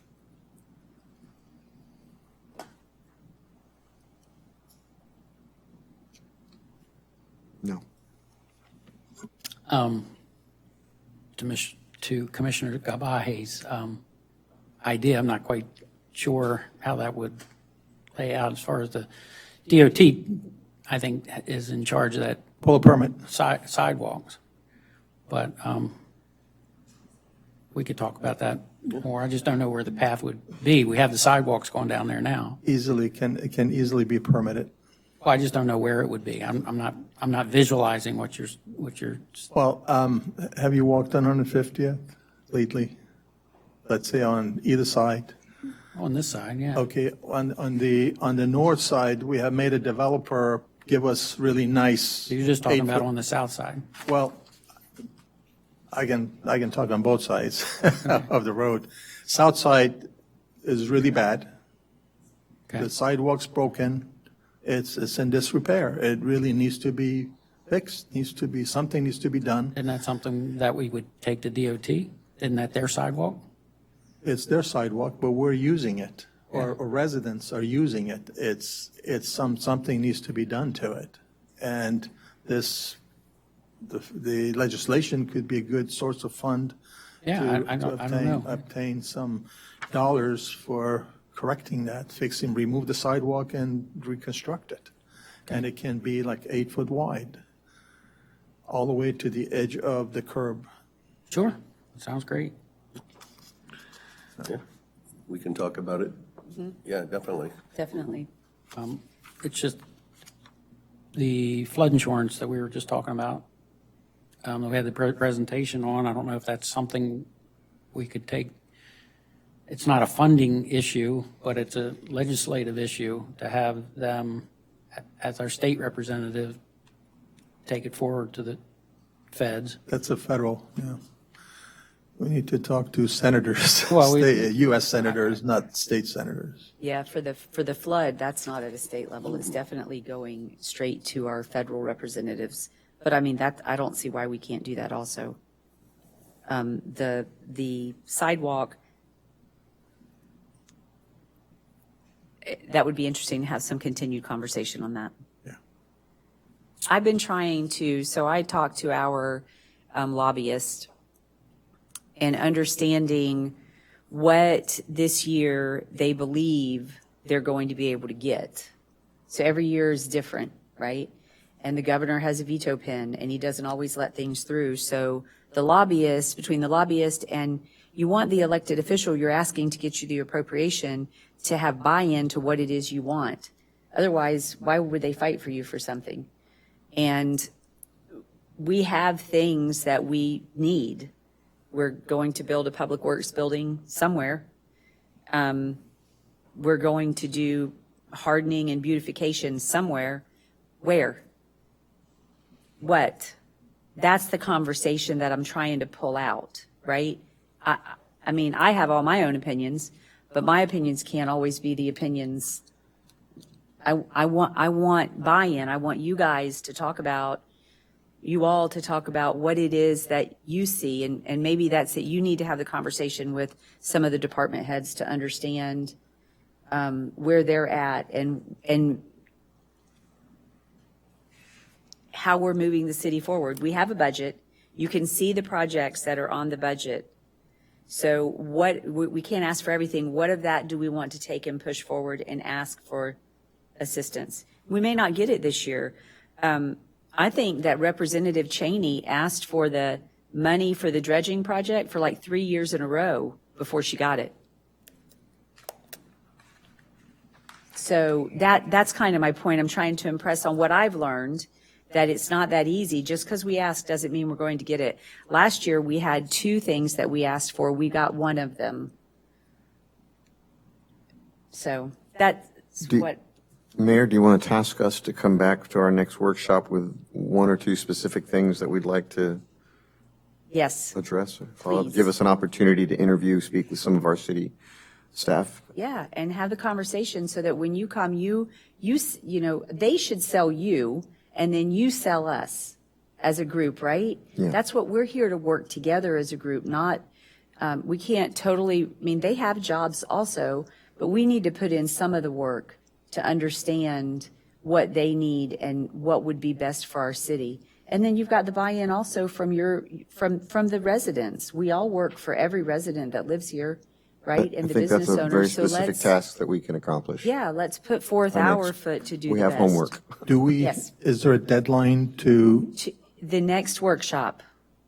in other words, to discuss this request with Representative So Cheney? it is due by November. There is a date in this, but what we don't want to do is wait until the last minute to have the conversation with the representative, right, with her office. That's just rude, especially this is August. So which is why I keep asking to talk about it. I mean, if you don't keep it at the forefront, it's going to be November before you know it. I can't believe it's already August, and August is almost over, right? So, yes, if everybody could come back in 4 weeks to our next meeting, and we could then talk about, because whatever you bring, you're going to have a lot of a lot of information on, and bring it back and let's talk about it. Good? Yes, I would thank you. automatically add that Public Works on the list. And under the flood mitigation and resiliency projects, the undergrounding specifically as a sub-line item on Underground that. is very important on Gulf Boulevard. Also 150th, yes. I just found out today from Megan that the lights on Gulf Boulevard are not turtle-friendly. Some of the lights on Gulf Boulevard are not turtle-friendly lights. They're owned by Duke Energy, and if we want them to be turtle-friendly, we have to pay for them. Like to the tune of $500,000, approximately. I thought that was done a few years back. But we only have like 2 turtle nests on the beach. Because Madeira Beach is the biggest offender on the barrier islands for bad lighting. So we are the worst. That came up today at the Big C. I couldn't believe that we're the worst. So that's what we carpooled. So coming back, we talked about that. And that's just, I mean, that's crazy that we've got non-turtle friendly lighting on our beaches and it's not enforced. I think it's difficult to enforce it, don't get me wrong, and then right on Gulf Boulevard, we have streetlights that are not turtle friendly, and to make them all turtle friendly, we would spend a fortune. But are they turtle friendly like North Reddington or Reddington Beach or some of the They're other? not amber.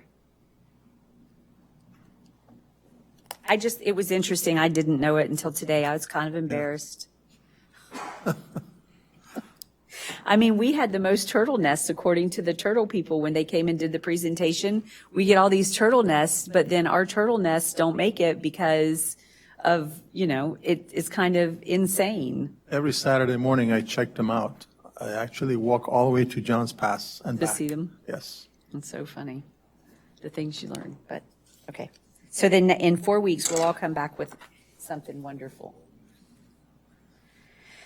Next on the agenda is city manager. Nothing to You have report. nothing? Then next on the agenda is community development. Discussion of building permit fees waiver. Good afternoon, Commission. Marcy Forbes. Today's, I'm not sure exactly, other than it's coming up to expire, if somebody particularly wanted this on the agenda for a specific reason. I kind of inherited the existing agenda. So as you guys know, after the storm, we suspended permit fees. We waived them, and that is set to expire September 26th. So it's coming up here in a month. So I just wanted to kind of bring this back up. Just to remind you guys that we will switch back. Our intention currently is to start charging permit fees on September 26th. We did reduce it. It was originally at 2%, the cost of the project. We changed that to 1%, so that will be in effect. Obviously, we're still charging impact fees. There's also associated site plan review fees and things like that. So everything associated with the plan review process will kick back in September 26th, currently as scheduled. And I know that I talked to Andrew a little bit about the numbers, and they're present here in the report. I haven't had the opportunity to kind of go through and intimately understand the budget as of right now. Jenny was historically kind of spearheading that. So I will get familiar with that, but Andrew is prepared to answer any of the questions around the building fund and how it's been functioning and any of those kind of questions. So. Thank you. Do we have any public comment?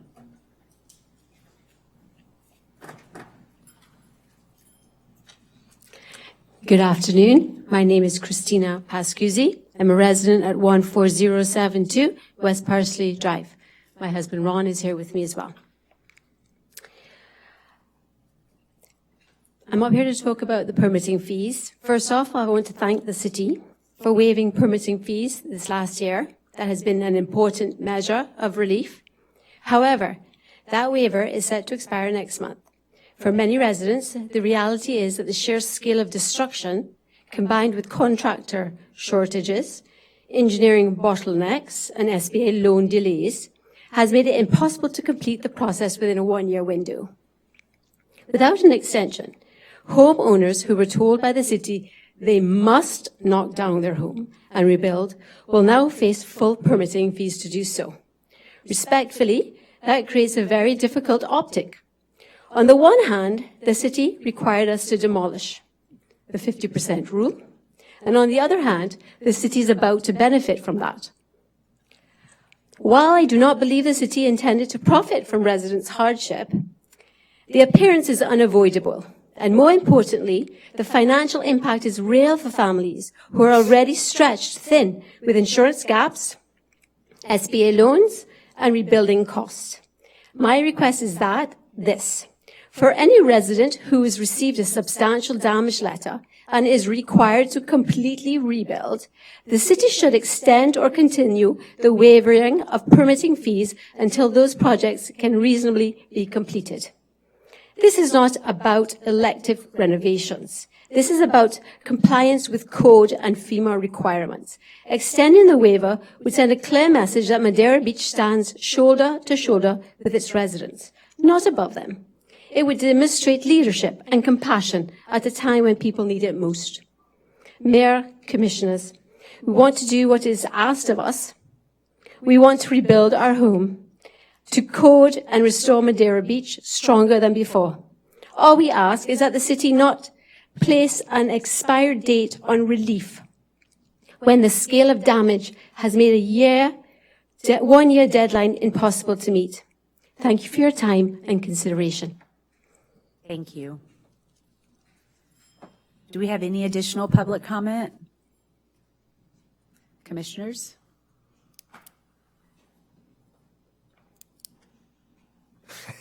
Yeah, I mean, I have some strong feelings about this. It does take a long time, and I personally have neighbors who they're doing their best. I mean, it's confusing. And I remember when we made this decision that we might look at it again after a year. I understand that the city staff has made some budgetary comments, right? But as our resident has commented, this is there's really not precedence for what we're going through. And I think we should at least have the discussion about extending it. I agree. I'm going through the process. I can only speak personally, but going through SBA, and I already had a jump on it because I had some ideas of engineering. I had an architect already chosen before the storm.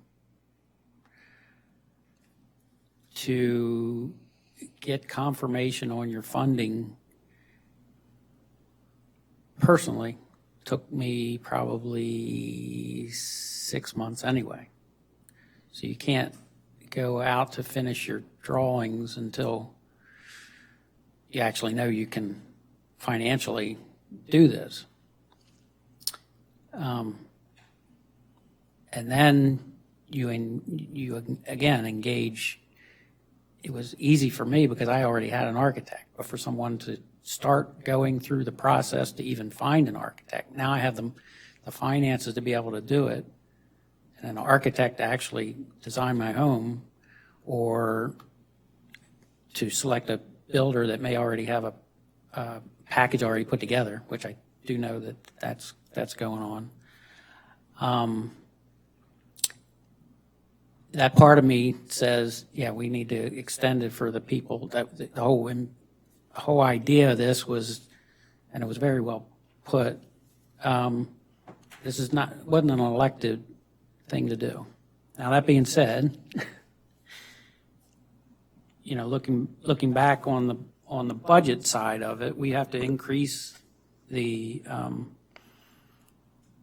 actual building department, the building fund. I guess that's where this all comes from. To be able to have the capacity to handle the plan reviews, to update codes for what we're trying to do to, I'm going to use the right term, but basically look at our elevations on seawalls and roads and non-structural fill and grading, and there's a lot going on at the city, which requires a lot of staff.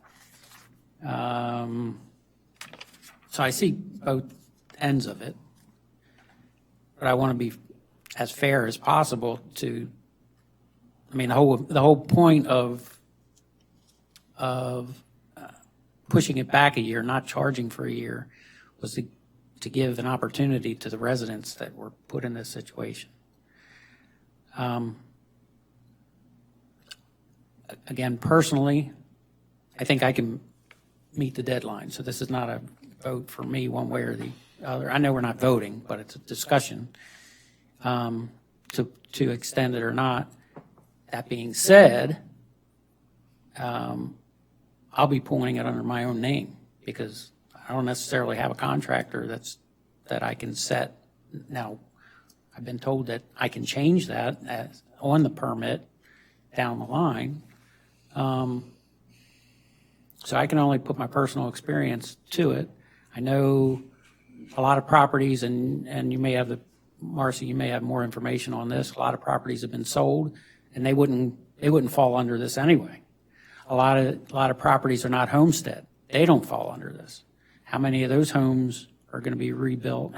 Financially, how's this really going to impact? No, just because they're not homesteaded doesn't mean they don't fall under this. If they owned the house the day of the storm, they do not pay permit fees. Homestead had nothing to do with it. Maybe that's something we can look at if we want to extend it for homestead. I don't know if that's legal or not. I wouldn't want to punish someone just because they're not homesteaded. I think that when the storm first happened, there was a want to help really, really push homesteaded people, not because there was preferential over non-homesteaded, but because they lived in their homes, to get them back in their home. But I wouldn't want to do anything that would give preferential treatment over rebuilding to someone just because it's their vacation home or it's their homesteaded or what have you. I think that should be off, it shouldn't matter. But the whole point of this is to get people back into their home, help them get back into their Right. home. And if this is a second home, I don't know. I think I see it as their primary home. Yeah. That's that's personally, that's the way I would look at it. Definitely open for discussion, and Commissioner Taglerini also said earlier, maybe we can get together and talk about the residents that still need permits and help, and extending that permit fee waive for another 6 months. But we can get together and discuss it, yeah. I mean, it ends on September the 26th. So that's pretty quick. So we have to really, it's either going to be extended or it's not. So maybe we should talk about that soon. I would Put just it to say, a let's vote. just extend it. I mean, why do we need to talk about it? Let's just give it another year. Just extend it. Can I ask if, Marcy, would you address the consequences of not collecting permit fees for another year? Andrew may be able to speak more specifically to the dollar impact, but I did want to state that it's not about the opportunity for the city to profit. It would definitely be for staff overhead and to help maintain that, especially considering we went from 2% to 1%. So we've already kind of made that move. The long-term financial impact, I don't know if Andrew can speak a little better to that, kind of how we've been, where we're at with that. But we do have a lot of, because we are using sub-consultants in a couple of different avenues as well to help offset for the building official, building inspector, building plan reviewers. So we do have support coming in with that, as well as what we'll be talking about a little bit here in a minute, the terrain modification. So we are using sub-consultants for that too. So that comes out of the building fund as well, portions of it through community development. So can Andrew, can you address how long it'll be before we're out of money if we don't, before we, if we stop charging fees? If we continue to stop charging permit fees? So far, our operating loss, according to the memorandum, that's the information I provided Marcy and Jenny, was about $780,000 of loss. So right now, your fund balance has been depleted down to about $250,000. What is that ramification? That doesn't mean that the building department is going to fold up shop and we're just not going to issue permits anymore. We're just going to have to subsidize that through general fund transfers. So what that means is we're now taking money out of the general fund with those revenue sources, taxes, and charges for services and special assessments and fines and fees. All that money that we get in the general fund, transfer that over to help subsidize this operation, which is intended to be self-funded, and we can certainly do that. So there's really no operational ramification. Also, to Marcy's point, if you look at the 26 budget, that community development and building services budget is increasing substantially because they're having to rely more on outsourced services to fulfill certain duties. And so your professional services budget is increasing. So costs are going up, regardless. And permit revenue is unfortunately these single largest revenue source of the building fund. It's simple fact. So you can eliminate permit fees altogether indefinitely for 5 years, 10 years, never charge another permit fee. But then the revenue is going to have to come from somewhere to support that personnel and those operating expenses. So So it sounds like the philosophical approach we have to take is: are we willing to take the crunch as a city by funding through our general fund so that we can take some of the pressure off of residents who are rebuilding after a catastrophe? That's the way I see it now. Yes, we might have to take money out of our general fund to replace rebuilding, but I think it's a nice gesture, and I think it's doable. So my comment on it would be that we did discuss when we did the 1 year that we would come back and discuss whether or not we would continue We also voted several months ago, or a few months back, that if you had not come in and applied for your permit to demo your place and put it back together by a certain date, which was targeting those individuals who had done work without a permit, that you'd be fined and all of those things. So there are people out there who are paying permit fees and fines, or potentially will. So what I was thinking is, by September, because I'm not building a new house, so I don't feel that pain, but I've listened to it. So if a resident has torn down their house and they're going to rebuild, and they're going through the process of determining where they're going to get their money from, then they have to get the architect, then they have to get drawings before they can ever submit. Maybe a compromise would be a letter of intent, something that is saying that they would file a preliminary permit. This is my preliminary permit of what I'm going to do. Maybe I don't know, maybe they haven't torn their house down. And we provide some sort of document that they need to fill out that says, I'm going to tear my house down, I'm going to build a new house, and that those individuals would then have their permit waivers continue, where all of the people who sold their property, we're going to collect permit fees on all of those.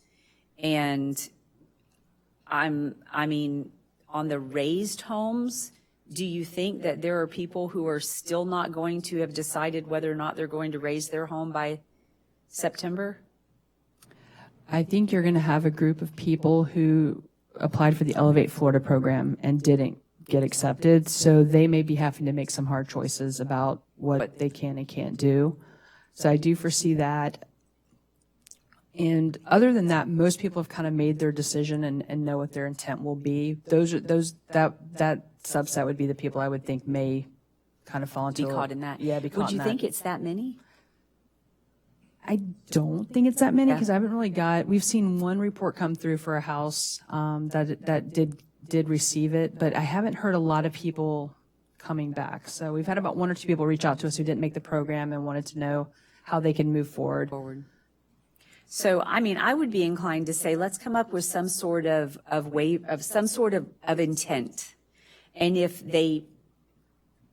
they'll take the time to put forth the effort to say, I do intend to lift my house, tear my house down and rebuild it, I'm working through the financing, whatever, and let's extend it for them to get a permit in for, I don't know if that would be another 6 months.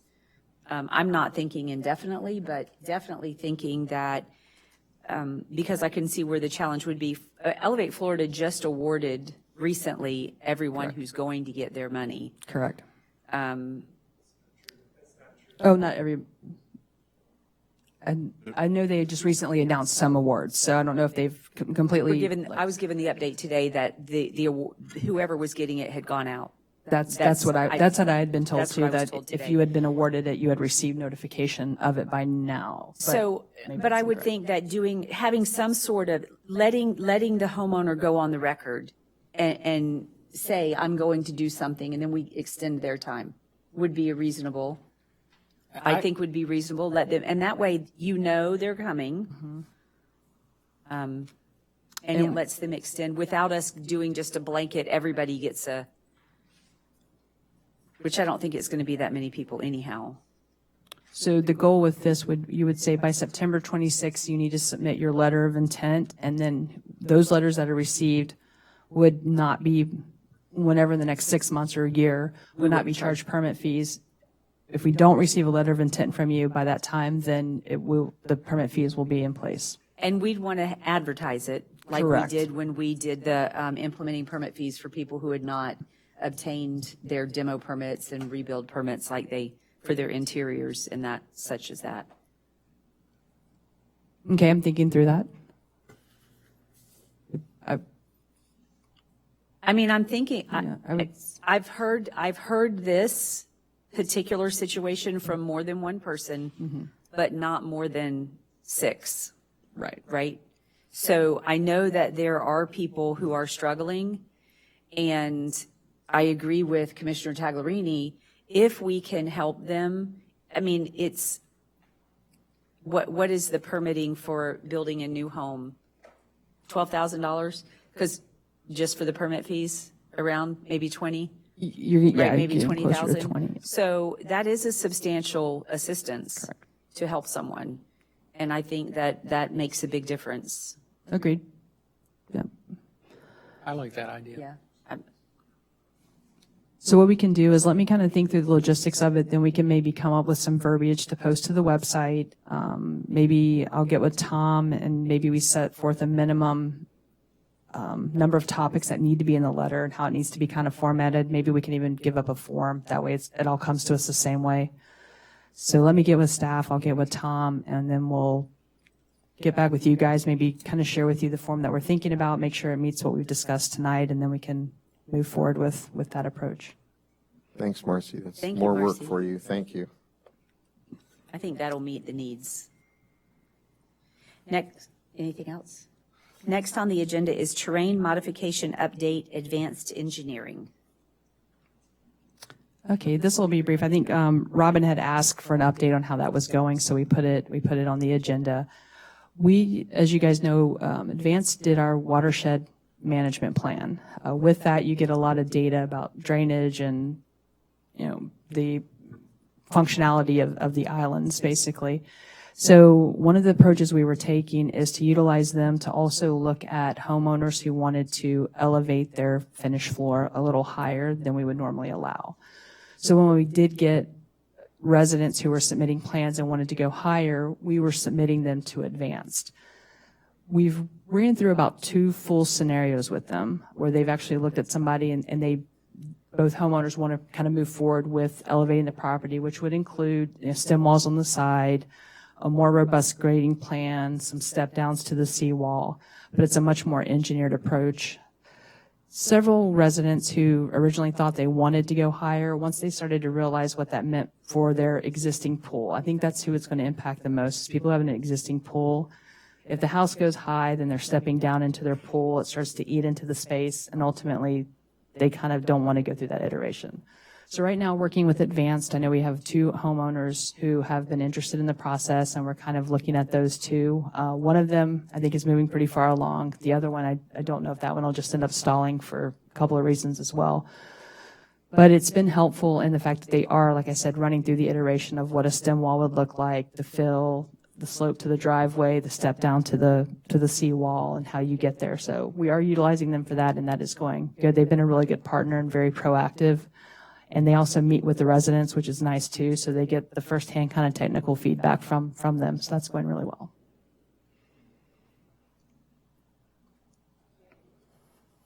Do we have any public comment? Commissioners? Thank you.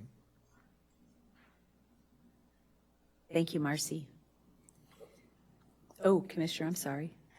Well, I was just wondering, do we have requirements to, in other words, there's a maximum floor elevation for a garage? Do we have a requirement for that? So we did, I know that when other communities were looking at it, they started setting kind of shoot for this finished floor elevation and shoot for this one. We have not started setting those exact parameters.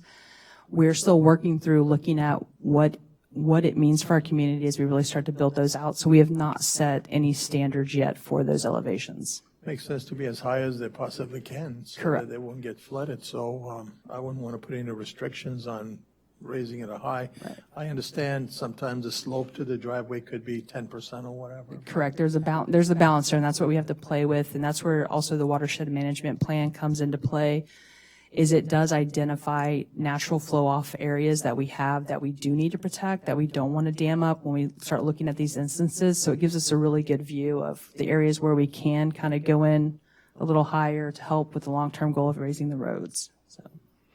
Okay, as long as we're not creating more headaches for homeowners to build their buildings. That's the balance. That's the balance. Thank you, Marcy. Thank you. Next on the agenda is referencing current codes and removing outdated publications. Okay, this one's pretty straightforward, and I put this one on the agenda, so I know why it's there. No, kidding. So what we were up against is we do have, for some reason, when certain portions of our codes were drafted, they referenced the specific year of a governing publication. which literally means right now, if I'm training code enforcement, I have to train them on the 2009 edition when there's already 2 other iterations out.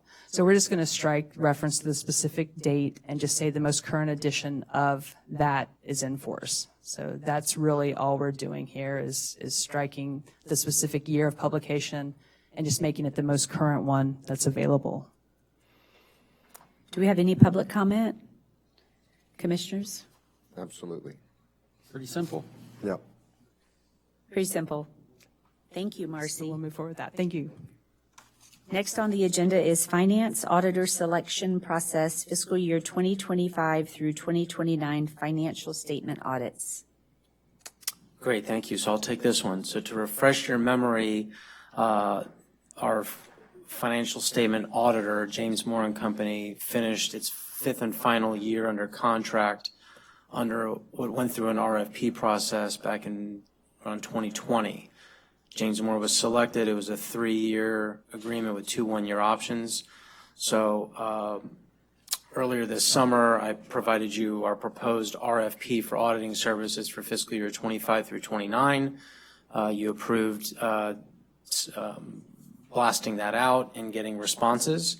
So we did get responses from 4 different firms. I've attached the RFP itself. There was an addendum to the RFP because there were some questions that came in from a couple of the proposed respondents wanting some clarification on some things. So that's the Q&A that's in addendum 1. I also attached just auditor selection guidance from the Florida Auditor General on things to consider when making a decision with the Auditor Selection Committee to make the decision on a choice for auditor. And then the 4 respondents, their RFP, their proposals from the RFP 2510 Financial Auditing Services.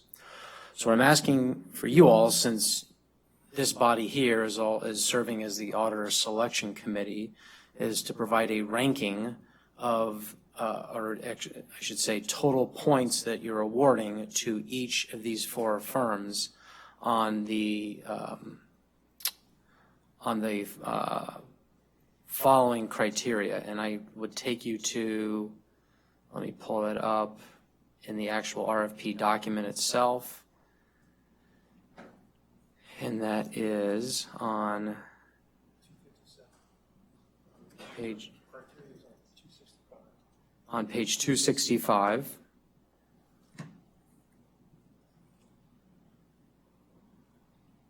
I'm just getting to it. Sorry, one moment.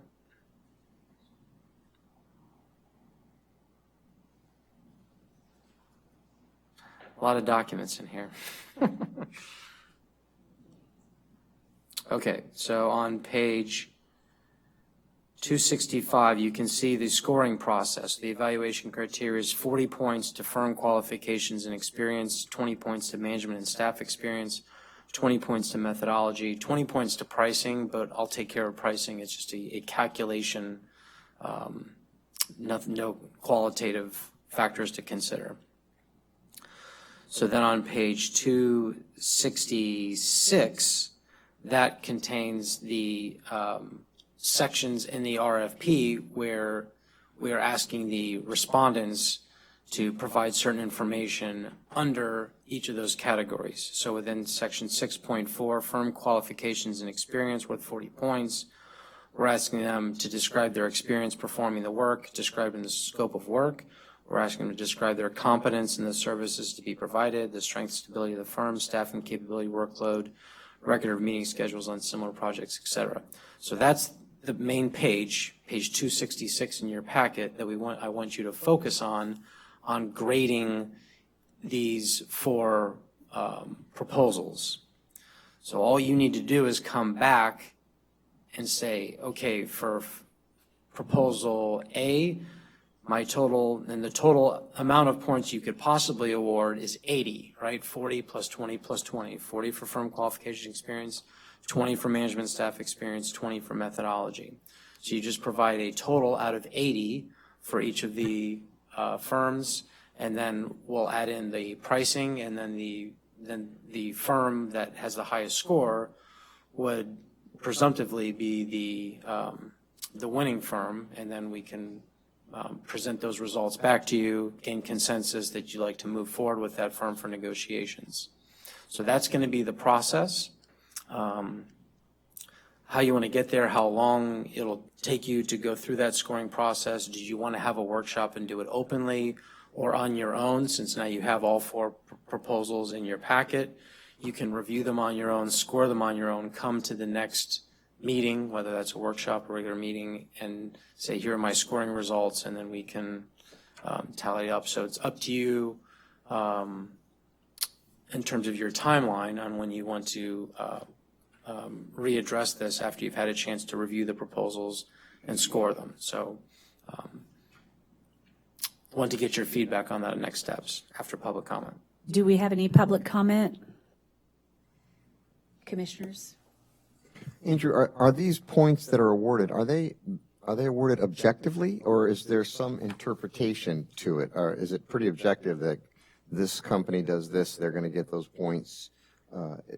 What I'm getting to is I don't feel, I don't necessarily feel qualified to make a subjective opinion. However, if it's objective, I'd like to see it done together on a workshop, and you guide us, perhaps. That's just me. I'm willing to go with whatever anybody's saying. If it's clear, do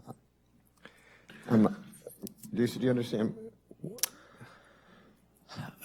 I believe you should be grading this objectively. You know that while my brother's cousin works for this firm, so I want to, I'm putting some slant towards that. Referring to the criteria, not necessarily my connection with anybody, because I won't know any of them anyway. Sure. Ideally, you would look at what the RFP is asking for, right? So, and then you would read those, and then their proposal should be laid out in such to say, okay, here's our firm qualifications and experience. How they addressed each item. And they're addressing each of those bullet points. You're going to read those responses and, to the best of your ability, and compare the answers to each of those four, and then grade each accordingly. I've graded this one a 37. This only one gets a 34 because of the content that was in Proposal A versus Proposal B. I found that to be the most qualified, the most responsive, addressed the points the best. Okay, I think I understand. And I would not suggest that you do this at a workshop meeting. You should be ranking them on your own. There should not be a discussion how each one of you are going to rank them. This should be you rank each one of these proposals and then come back here, and then they'll be scored in totality. So you should be able to do this on your own. Yep. You don't need a workshop meeting. We'll just set it for a regular meeting, and then you're going to pick that person. You're going to vote at the regular meeting. That's my advice to you. That would be my preference anyway. That's fine with me. Good. Whichever gets the job, I guess we'll negotiate a fee with them. So they already have their fee listed in their respective proposals. So unless they chose to back out or not honor that fee, or there's some dispute in the contract negotiation, which I don't foresee happening, the number one ranked firm would be the one that I would proceed with and obtain what's called an engagement letter. It's a standard audit engagement letter that just outlines terms and conditions and their auditing requirements. And then would put that fee in the engagement letter that matches the fee that they've included in their proposal. So should we rank them like 1, 2, 3, and 4? I would use the points. So each one would be, okay, so Proposer A, for firm qualifications and experience, I'm giving them a 37 out of 40. I'm giving them, for engagement team staff experience, 14 points out of 20. And for methodology, I'm going to give them 16 points out of 20. So that's where I just ask you to just focus on page 266 of your packet. Those are the three sections: firm qualifications experience, engagement team staff experience, and methodology. So if negotiation, let's say the cost didn't work out with the highest score, then you default to the next one? So the cost, their pricing, each firm will get up to 20 points on that automatically. So the lowest priced firm, the one with the cheapest cost, will get 20 points for price. They may not win it because you might have voted for them for 20 points for price, but collectively you all felt that their firm qualifications and experience were very poor compared to the others that responded. So in total, this is out of 100, right? And price is only 20 points out of that. Thank you. You got more homework. So do you also want an explanation, right, of why we gave them, say, a 15 out of 20, right? Is that correct on each one of those topics? The methodology, the engagement team staff, the price proposal. So, and then. That's not required, but that would certainly be helpful, especially because I have been an auditor for 20 years. This is what I did. I proposed to these. I loved getting feedback. I was like, okay, my firm didn't win. You know, what did the evaluation committee, do they have any commentary or thoughts, you know, to what the proposal that we provided that would be beneficial for me for future. So if you can add comments and have a written scoring that I can then accumulate, that would be great. You can either prepare it and have it ready, or if you want to have it prepared and in writing and emailed to me ahead of time, so I have those scores and I can present them to the commission.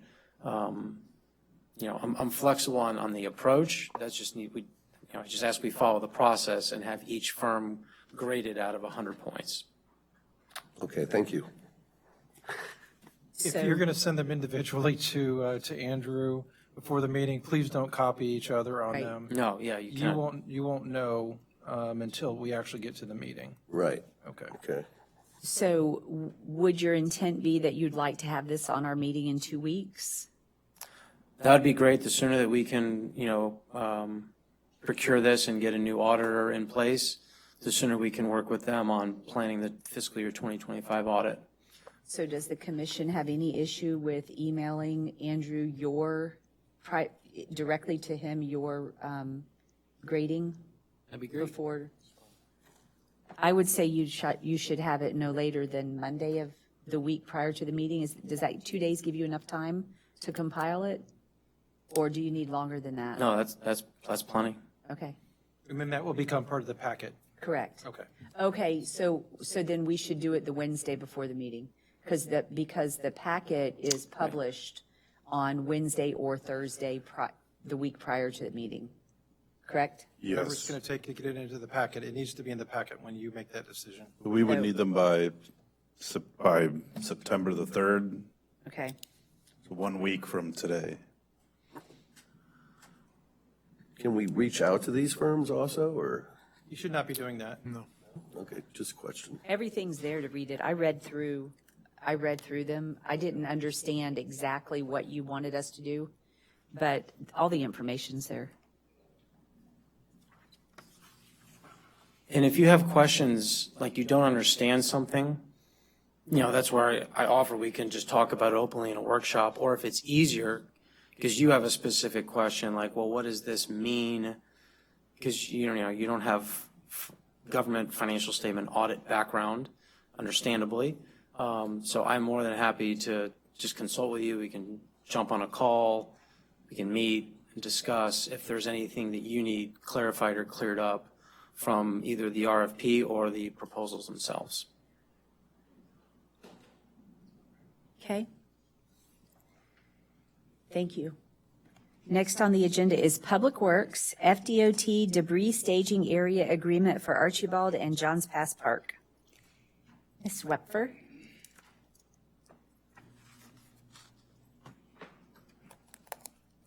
Good evening again.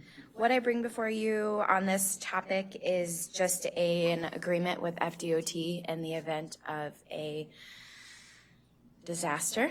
We're not going to say the word. So it's pretty simple. This was drafted by Mr. Trust's office and also approved by FDOT with some comments. This is just for the use of Johns Pass Park and Archibald. We did add in here that in the event there is damage to the property, FDOT will be responsible for that damage. That's pretty simple. Do we have any public comment? Commissioners, any questions? Yeah, Megan, was there anything in place before September 26th of last year? Do we have an agreement? We did in a last-minute agreement, and Robin, I don't remember if that was a verbal agreement or if we did a written agreement. I don't really remember, but they definitely had permission to Just utilize curious, I both mean, we need locations. this. This is proactive, right? This is proactive, Okay, yes. I got you. Thank you. Makes sense. Any additional comments, questions? No comment. Comments, No, questions? nope. Then we will move on. Next on the agenda is stormwater station generator replacement located at 14101 North Bayshore Drive. This location is for our stormwater station. We have 2 pumps there with a backup emergency generator. Right before Hurricane Helene, we had just installed a brand new generator that was not even tested yet. So this is being covered by our insurance, but because it is a replacement and it's over the procurement, we did have to bring this before you. It will be purchased off the Sourcewell contract. And this is the same generator that we have there, just a newer version. Do we have any public comment? Commissioners, comments? I love the fully reimbursed part. Yeah. I have been told that by the finance department. Comments? Just a quick one. Is that generator placed above FEMA elevation? That stormwater station is elevated, but we are going through the mitigation process with FEMA. So we have to replace what is currently there, and then we are mitigating to elevate the station. But in order to mitigate, you have to replace how it was beforehand. So we're going through that process. Yeah, thank you. Next on the agenda is Bay Point Causeway and Drive milling and resurfacing proposal discussion. I think we missed item it. Oh, I'm sorry, I skipped the dais Yes. of Southwest Florida, Inc. parking lot license agreement. This is very simple. This is also just preemptive. This is so that we can take all of our equipment off the island. This is a 1-year contract with, this is the St. Anne's Church that is right at Seminole, or I guess it's probably still Dumie Road and 70th. That's not correct. It's not 70th. It's before 70th, at the light. Very simple. We're just utilizing it for vehicle storage. Do we have any public comment? Commissioners? Are there any costs associated with that?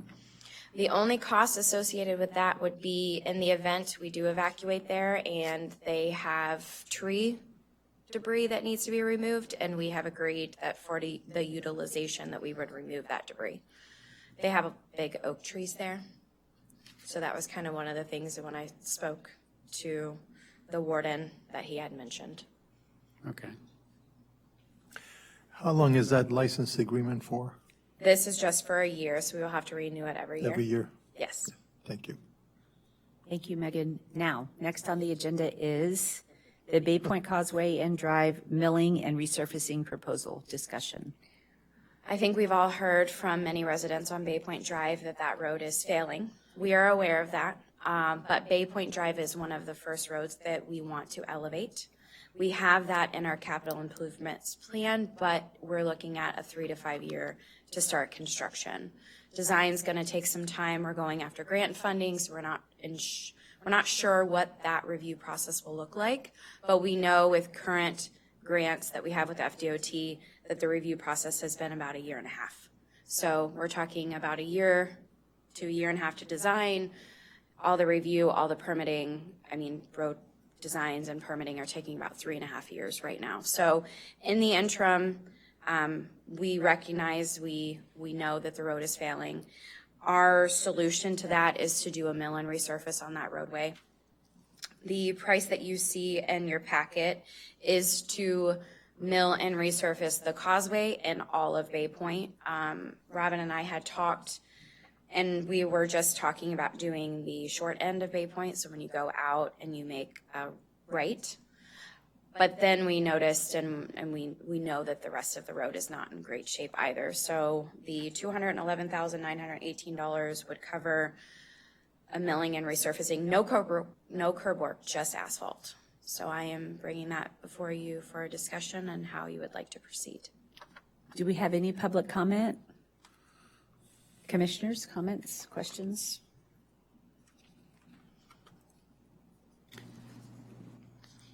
Seems, so we're going to elevate this road in 5 years. Possibly. It's in the, It's in the plan, yes. But the road is, I should have included pictures, but this was a very last minute. I barely got it in the packet. yeah, I know before. it's in terrible shape. We can't patch it any longer. I'm just wondering, is there any grant money to move that project forward, the elevation project? It's not necessarily about grant funding of moving it forward. It's the design and the permitting process. We're already working on grants for the construction of the project. Okay. But it doesn't have anything to do with grant funding for the permitting and design process. That process just is what it is with timelines. So it's going to take several years to design? Yes. We're talking about also trying to elevate the causeway. Okay. So, yes, I've been working on Area 3 and Area 5 for 4 years. And we just now got under construction with Area 3. It's a huge project. I understand. Yes. Okay. Any additional comments, questions? Yes. Have we done geotechnical report? I have. When you said the road's failing, how long is the road? How old? What's the length of the road? One second. I only have the square yards that they included for the milling and resurfacing, and it's 8,500 square yards of asphalt. So I don't have the exact dimensions. This is piggybacked off of the What's the Area width 3 of the, is it contract. 20 feet? The road is 20 feet, right? I don't have those exact Generally. measurements right in front So of me. 8,500 yard divided by 9. Divided by Multiplied by 9, well. What is? Yeah. Anyhow, I mean, I was just trying to calculate the length of it, but never mind. So if the base is failing in some areas, will there be any compaction? The fee that we're paying, would that be a part of maybe compaction of the subsurface? This is just to mill and resurface the roadway. We get into compaction and changing out the base. We are adding extensive dollar amounts. This is a temporary to get us through 3 to 5 years until we rebuild that roadway. So I guess if the road's failing already and we're milling and resurfacing, The asphalt is failing. yeah, well, so there are no dips in the road? No. I see. Bay Point is one of our lowest points in the city. Bay Point floods, I'm sure it probably had water across it today. Yeah. So when you have the alligator cracking in the asphalt and you have the constant tidal raise in the water, Yeah, that means you're water table is pretty high. correct. That's what that means. Well, you're losing the asphalt, so Yeah. that's what's happening there. Thank you. How long do you expect this patch, I'm calling it a patch, to hold, A mill and resurface can last 10 to 15 years. even out there? I would say probably 10 years. Okay. Just to, look at a typical county road. Yeah, I They know, but typically just mill and resurface. Typical county road isn't covered with seawater Right, but regularly. really our options are to continue letting the asphalt fail. No, I understand. I just Right. didn't know if you had any kind of I concept would say 10 on- years, but like I said, this is just as a temporary basis to get us through until we rebuild that roadway and raise that road. Yeah, okay. Good? Oh, yeah, I agree with the staff as far as the milling and resurfacing of 8 Point Causeway. Thank you, Megan. Thank you. You're not last tonight. I'm not. Next on the agenda is Recreation with Village Friday. Good evening again. First of all, thank you guys for letting me add this item last minute. So we've been in discussions and planning for Village Fridays through the end of the year, and in some discussions late last week, and then even continuing today. We've been looking at solutions and ways to attract people to John's Pass for this event. So one, I guess, obstacle or challenge that we face with these events is, so we've refocused some of them. We're trying to focus on bringing more families and children out, and the next one we're going to do like a touch-a-truck, and then the next one, so we're theming them and kind of bringing a more family vibe to them, and also have the music and then what the businesses are doing. One of the constant feedback points that we've received is parking. We've had families say, hey, this is a great idea, we'd love to do it, but we don't want to pay for parking. And I understand that's a challenge and a decision that people have to make. And some of the businesses have made comments about it as well, but not in an effort to complain, but an effort to find a solution. So, and I also want to thank Jamal with the parking department for getting these numbers quickly. I was picking on him a little bit over the last couple days, and he's been very helpful and got me some numbers. So to give you guys, paint a picture for this, I've provided the 4 lots in John's Pass Village. And you say lots, but it's different areas. So the first one is Village Boulevard, which is the long stretch of parking. The 2 I call the surface lot, which is right next to the information kiosk VFW, that one that we use for events. There's John's Pass Park, which is on 129th, is on the beach side. And then the 130th Avenue West parking lot. So in our numbers that he ran for me, I asked for 5 p.m. on Friday evenings to 10 p.m. on Friday evenings over the last 2 years to give us kind of an idea. So and you guys all have the spreadsheet that I provided, or have at least seen it. So we took those numbers, divided it by 52, and those 4 total lots, we look at an average of about $2,016.81, which it's not going to be like that. It's that because it's an average. It's normally a whole number. But anyway, $2,016.81 of revenue from 5 to 10 p.m. on the average Friday night. When I first got that number, I thought that was low. I actually questioned it quite a bit. But if we looked at the number of hours, the number of parking spaces in the city, and go from a 5-hour to maybe a 10-hour pay period throughout, and extrapolate that throughout 365 days a year, it comes pretty close, even just using that number, to our annual parking number that you see in the budget, so our revenue number. So looking at that, and I provided a couple points in there too, the village lots, if you paired those two, the beach lots, if you paired those two, or a total of all 4 lots.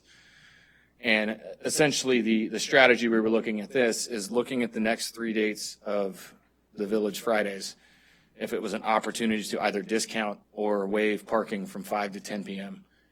in lots of our choosing, either whether it's 1, 2, all of them, as an effort to see if it increases not only the attendance to the event, but what kind of like business increase we see.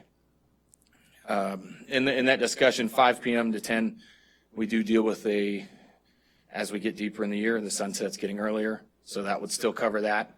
I talked to a couple of the companies that operate cruises, sunset cruises, that kind of stuff, the pirate ship, the tiki boats, and dolphin cruises, and that allows a couple of their boats to still go out. All the restaurants are still serving dinner during that time, so it's an opportunity. If you come for a couple hours, it's saving them, $12, $16 as a family or as a couple or whoever's joining us, and at a number of $2,016 each of the next 3 Fridays as an average. It's going to fluctuate a little bit. I would consider it, and this is just my opinion, but I would consider it an acceptable risk or offering for the city to do. And I know that we aren't the private lots, and we don't know what kind of feedback we're going to get from the garage or what we're going to get from the other lots that are around there. But as a city, I think this would be an opportunity to see, especially, and this really came from some deep conversations with a few of the business owners.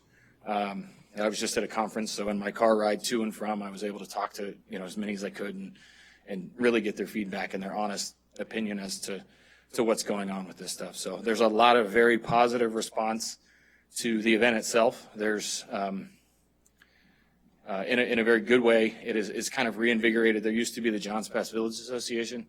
There's a reinvigoration from multiple businesses that are looking to start up that again. So we're looking to have those conversations and meet again and really drive some participation in this.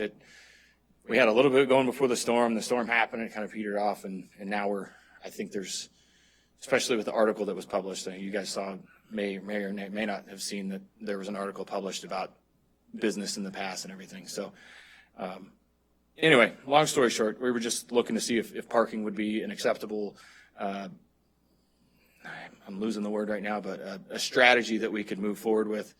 I think on our end would be a show of good faith and support for the businesses, and also would be an effort to maybe increase the attendance, and then we could reevaluate this after a couple of events and see if there's any positive feedback, and then look at what we would do going into next year. So I did not include the one in October because Seafood Festival will be going on. We will have we've kind of planned that into the programming as Final Friday. We're going to do the kids trick-or-treating event. And during that, we are going to offer the shuttle from multiple free lots in the city to get people down there. And we do have the beach lots back open, so it's going to help quite a bit with that. So, but if you guys have any questions or thoughts? Do we have any public comment?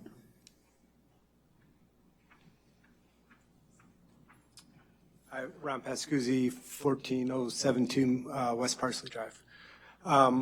So I'm a resident, so I can park for free in these lots, but I know that if I come down to an event, there's no spots. So I'm not sure if free parking is going to allow more people to get into the lots since they're full anyways. You're maxed out. Maybe you take the revenue and offset or give a stipend to the private lots, the one back there in the back right-hand corner in the garage, and collect your funds and then offer to supplement theirs during the events, or use one of the further out lots and pay one of those, pay a couple people to drive those carts back and forth with the money. So it's still going to cost the city, but you're solving the problem in a different way because those lots are full during those events. Thank you. Do we have any additional comments? Good evening. My name is Amanda Leffler, and I am a member of the Pinellas Beaches Chamber and the U.S. Patriot Chamber of Commerce, and I have a suggestion. I would work on getting your chambers of commerce involved in bringing people into your event. Turn it into a networking event, turn it in, a networking but family fun event each Friday that you're doing it, and I think that could probably bring a lot of success and a lot more people in. I know families like mine, I don't live on the island, I live just off the island. If I knew I was doing something like that, I'd probably Uber over just so I didn't have to worry about parking. But, I realize that the parking's an issue. Maybe one day we'll have that parking garage, but thank you. Thank you. Do we have any additional public comment? Commissioners, comments? My first two questions would be, are the lots full anyway? Is it going to attract more people? And the second question is, are we contributing to Final Fridays or Friday events in another way? Are we financially investing in that? So this would be a concession on top of what we're investing. Yeah, so the Final Friday, Village Friday this past time, I can't speak for the number of cars parked, but the village seemed, and it was the Friday right after school started. It was fairly empty in the village pretty much throughout. Dinner, there was a big rush. I walked around. I know Bamboo's always got their typical crowd, and the Village Friday crowd was good. It seemed slower. And I don't know if that I was there in the beginning of the event. Right. I didn't try to get parking there because I knew someone I could park off-site. Walking from one end of the village to the other, with the exception of waiting for a car to pull out, it was pretty full. So I don't know how, I had to leave early. I don't know how it was towards the end of the event, but I don't think that's when people would be coming anyway. So I'm not sure how much advantage it would be. And it could be a slippery slope. You're doing free parking for this event, but not that event, or I don't know. Just some random thoughts. Well, so you discussed this with some of the businesses already?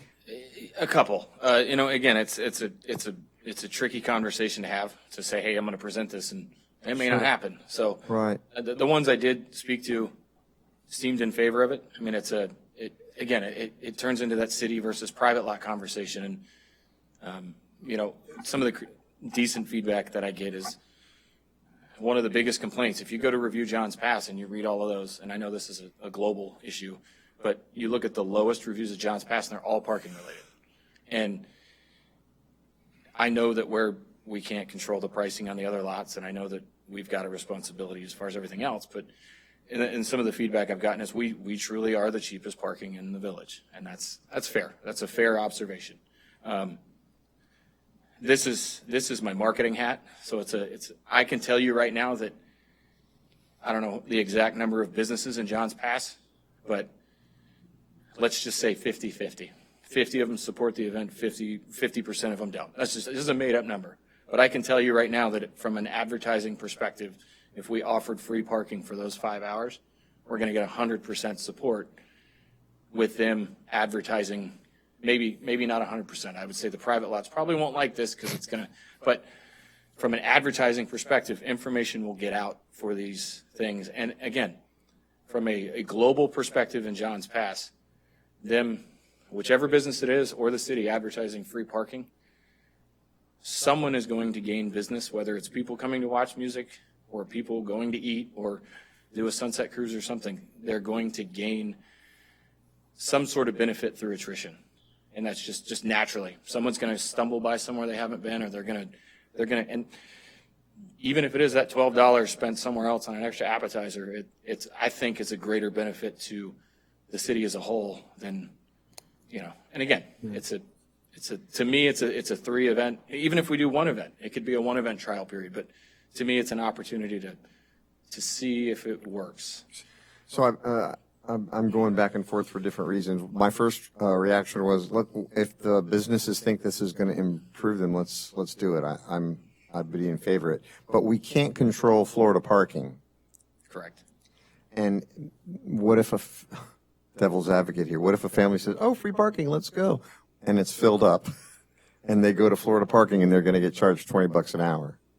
So from our marketing perspective and the information that we put out, it comes from my staff, and most likely me, to develop the maps, distribute them to the businesses, and make it clear that these are the certain lots that are free.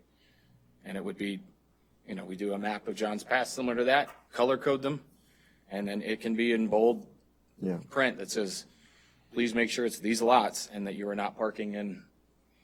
I wish we had a more definitive answer of how full the parking lots are already. I saw you, Ray. I was there on the last Friday that we had, and it seemed slow to me, but like Commissioner Kerr, I didn't drive. I walked there, and so I didn't really pay attention. But it was on the slow side, so if free parking would bring folks in, I just wish we had a more definitive answer about that, about how, but I mean, it's for a trial. I don't know there's that much harm. Just make sure that it's very clear where those parking lots are and where they're not, so we don't get in trouble with that. Commissioners? Well, I'm pretty much on the fence about this one. I think we could try it and see how it goes, to bring people in as a marketing tool for Village Fridays. It would only be for Village Fridays, correct? Yes, that's the intent. So I'd be willing to give it a try and see how it goes. Commissioner? I'm with Commissioner McGann. So my comments would be that first off, it's hard to give something and then take it back. And I agree with Vice Mayor Kerr. If you give to this, then why aren't you giving it to that and this, that, and the other? But my bigger comment would be, and I had this discussion with Robin, I don't agree with Village Friday at all. Because if you're wanting to get people to come and you're wanting to get people to draw in, consistency is key. St. Pete, Final Friday, Seminole does a First Friday or whatever, and being consistent, doing Village Friday when every month it's a different weekend, that doesn't give consistency for me to buy into coming. So when you told me every Friday of the month, the last Friday of every month, there's music down at John's Pass, I'm there. We were there. Unless we were out of town, we were there because we knew it and it was easy clockwork. So I personally don't agree with it. I'm curious, are you operating the Village Fridays with a budget? Do you have a set budget for each month that you're spending? We've got a set stage amount that we know what we're paying each time, and then we are. So here's my concern. You're talking about taking money away from parking, and I know that we no longer have a sponsor for the music because whether they wanted to sponsor half of the music or all of the music, we told them we got it funded. And when I asked Robin how we were funding it, he said through the parking fund. So how can we fund an event through the parking fund and then not charge parking? I disagree wholeheartedly with telling any business that we don't want any of their money. I don't care if they came in and said, I want to give $1 or $10 or $100 or $1,000 or 50% or 75% or 25% to say, we don't need it, we've got it funded. And then we're pulling the funding out of parking that's not budgeted in our budget for that. Everything we do can't come out of parking. So I don't see how, I disagree with it not being Final Friday and it changing to Village Friday. I had shared that with Robin, and I really have a concern for not taking a donation and using it towards funding the music and funding it all ourselves. And then if you don't have a set budget, that's a challenge too, because every event should have a budget. It should be, we're going to spend, $5,000 a month or $2,500 a month on this event, and that's the amount you're going to spend, and you don't go over it. So I understand the challenge of the businesses down in Johns Pass because I've spoken with them, and I understand what their challenges are on the parking issue, but I don't see how we can say free parking and parking fund is paying for the event. To me, that does not it's not a fiscally responsible thing to do. So a couple of items there. First and foremost, the sponsor of the event previously, myself, another staff member, and numerous of the members of that business and organization and whatever we want to call them met. And in that meeting, regardless of city funding or not, expressed that they were not interested in donating to the event. The time was not right for them based on the developments that they want to put up in the past. The timing is not right, and it would not get the goodwill that they thought they would get out of it. That was expressed in the meeting that I was in. And I know we've gone back and forth, and I know they've expressed, again, not in that meeting, but in other meetings that we're not aware of, that they were willing to donate money. That has not been echoed to me. I asked them specifically, and at that time they were not interested. So I said, okay, we will move on to the next step. The city is committed to this for the village. That's why we are where we are. I understand the concerns with the waiver of parking. I understand the concerns of the inconsistencies, as they've been called. We did this with the intent, for the same reason, when we had John's Pass Seafood Festival in March. Every person that could say something negative about me did. I made a bad decision, and as was stated here, it was used as a weapon against them, which is far from correct. It was done with the best intentions possible for the village to continue business after the hurricanes.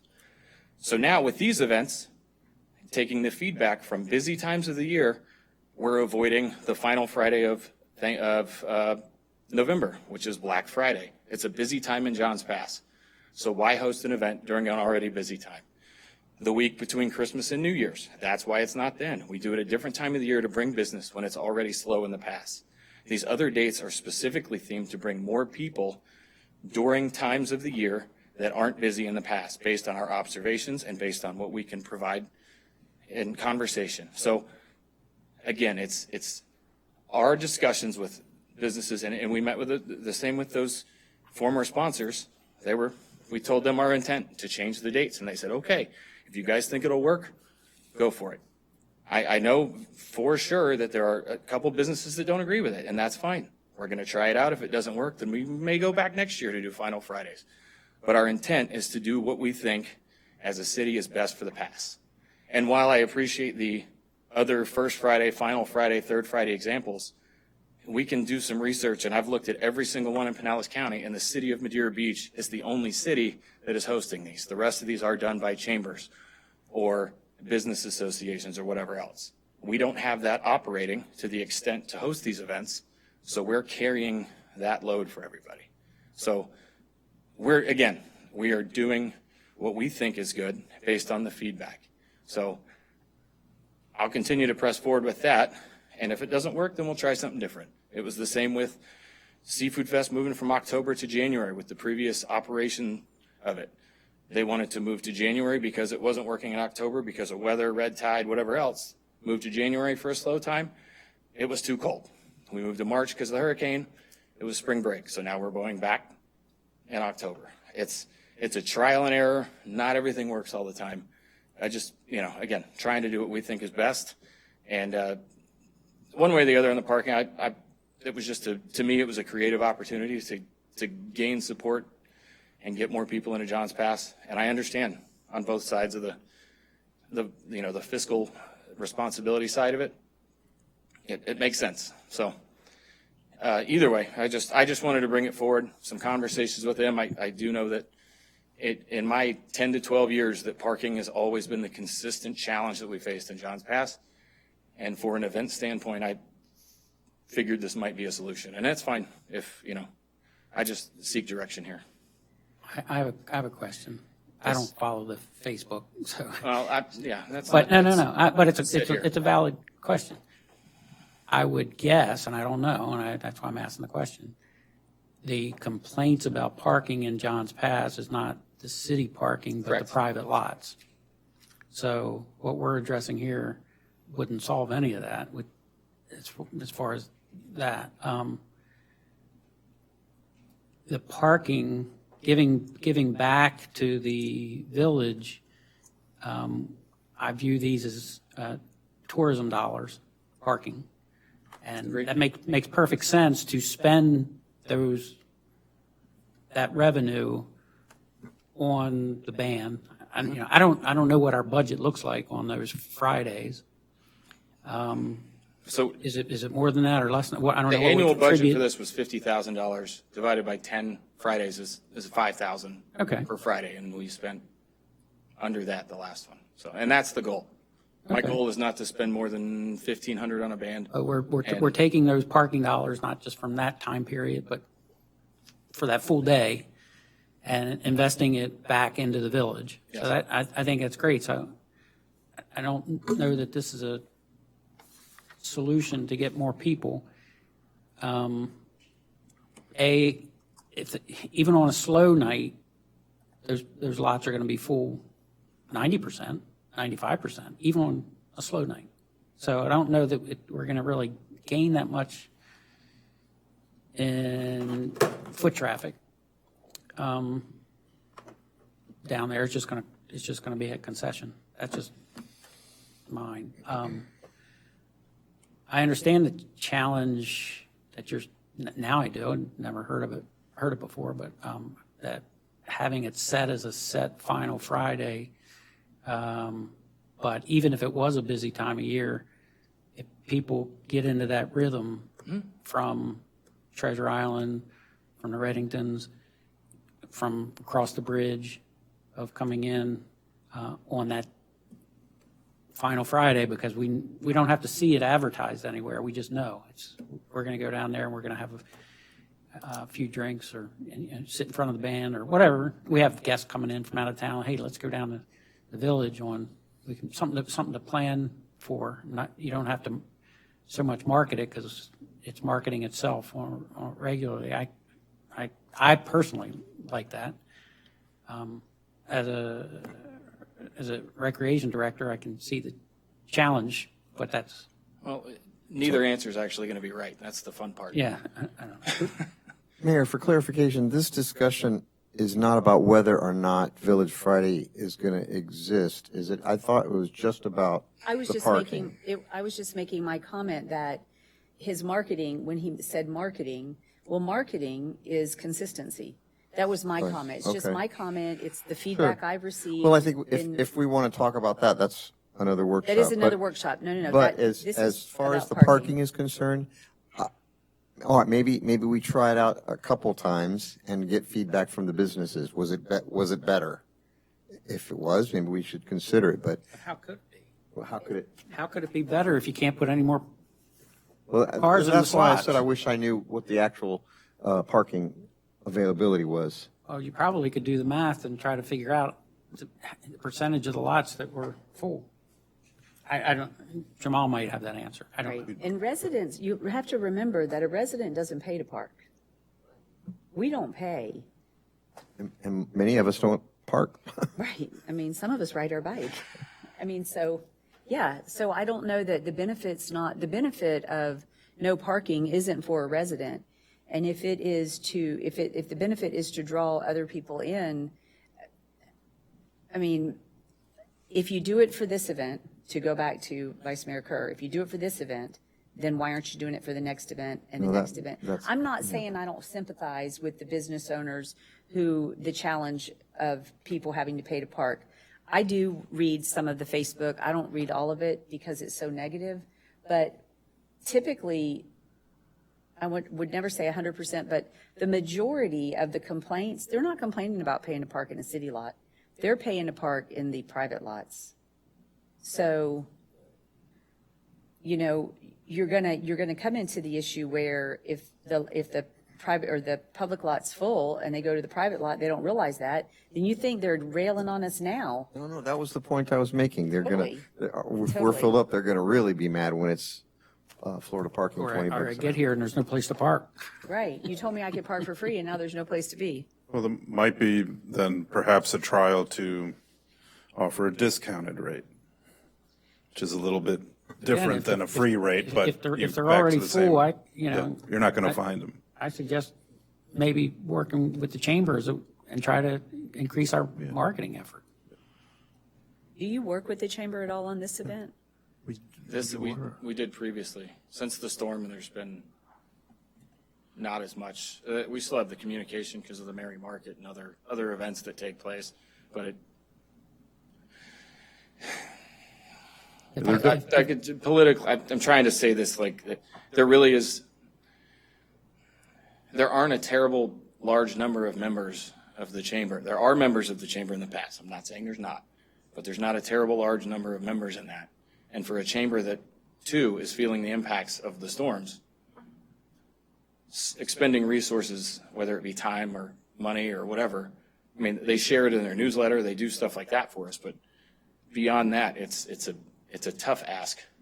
And it's the same as asking businesses that had 4 feet of water in their store to give us $250 to help pay for a band that may or may not bring people to their store.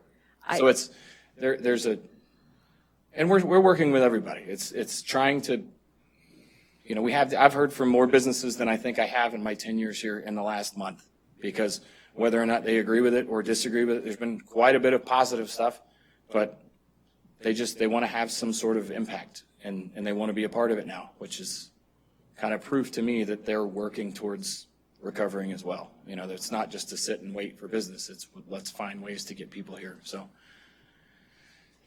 I think that one of the benefits to working with the chamber is that they have the opportunity to not only help you market it, not that I think that you necessarily need to market this, but I just mean in general with all things. We do. And they have a lot of resources that you could tap into, relationships to, from free alcohol to free beer to donate, those things donated that they get, that you could really utilize their relationships there for the betterment of what you're doing and to help you to alleviate, I mean, where they've got this over here down pat, I think there's an opportunity for a good partnership there. based on And the we do work with conversations them. I've There's liquor from Seafood Fest 3 years ago that the chamber donated through one of their businesses, still in the rec center. It survived both storms. It's sitting there in the box waiting for the next event. So we've gotten those resources, and we continue to, Barry and Jill have been great, and they've been very helpful. So anyway. I don't think we should do it, but that's just my opinion. I'm only one person.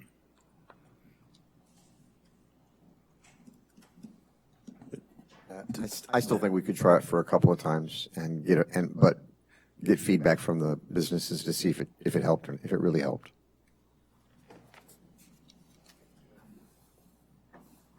If I'm a business, I'm going to ask for free parking every time. Right, and that's fair, and that's. I just don't, I don't see the benefit. If you're going to fill, if you have 500 spots to fill and 480 of them are filled anyway, you've just given away the fee from 480 of them to get 20 more.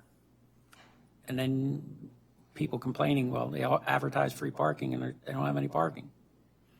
I see it as a slippery slope. I think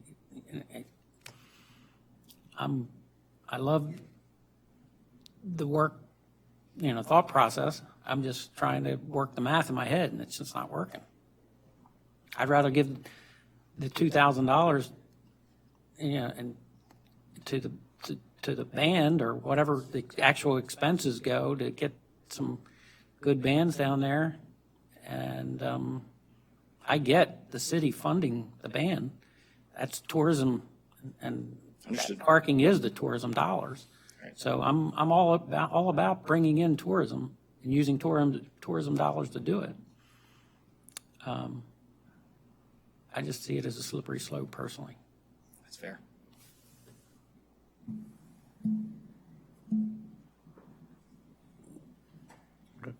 Enough said. What? Enough said. Enough said. Oh. Thank you, Jay. Well, it's something we can definitely research also and talk to the businesses ourselves and do a little footwork down there, But definitely. Okay. So I'm going to give you an update on the Big C, and then the final thing we'll do is discuss public comment. So the Big C was very interesting today. I always think it's very interesting. The speakers that well, first off, the Forward Pinellas appointment, all of the municipalities voted on that. We had already voted. We have to vote again. So on the September 10th meeting, we have to vote again. We have to vote last. So we'll have that on the agenda to vote September 10th. But we also had Kathy Perkins, who is the director of the Pinellas County Emergency Management, came. And she had a lot of things that she talked about. She talked about, I'm just going to hit on the really, really big things. Evacuation. She stressed more than one time about evacuation. Talked about how, when the county makes the decision that you have to evacuate, it's not made lightly. And people need to take it seriously, and we should stress that to our residents, that it's important when they say you got to go, you got to go.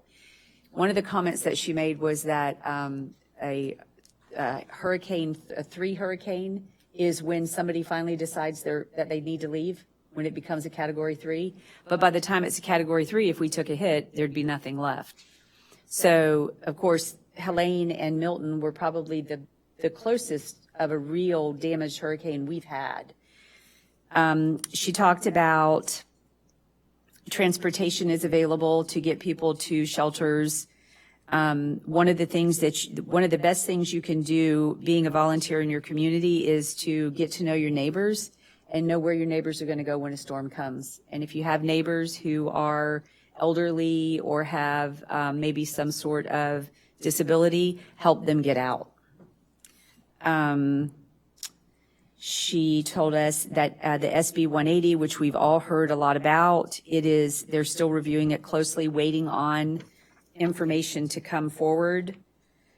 Debris separation education was something that we really need to focus on. I think that when we had Hurricane Helene, debris separation was a huge deal.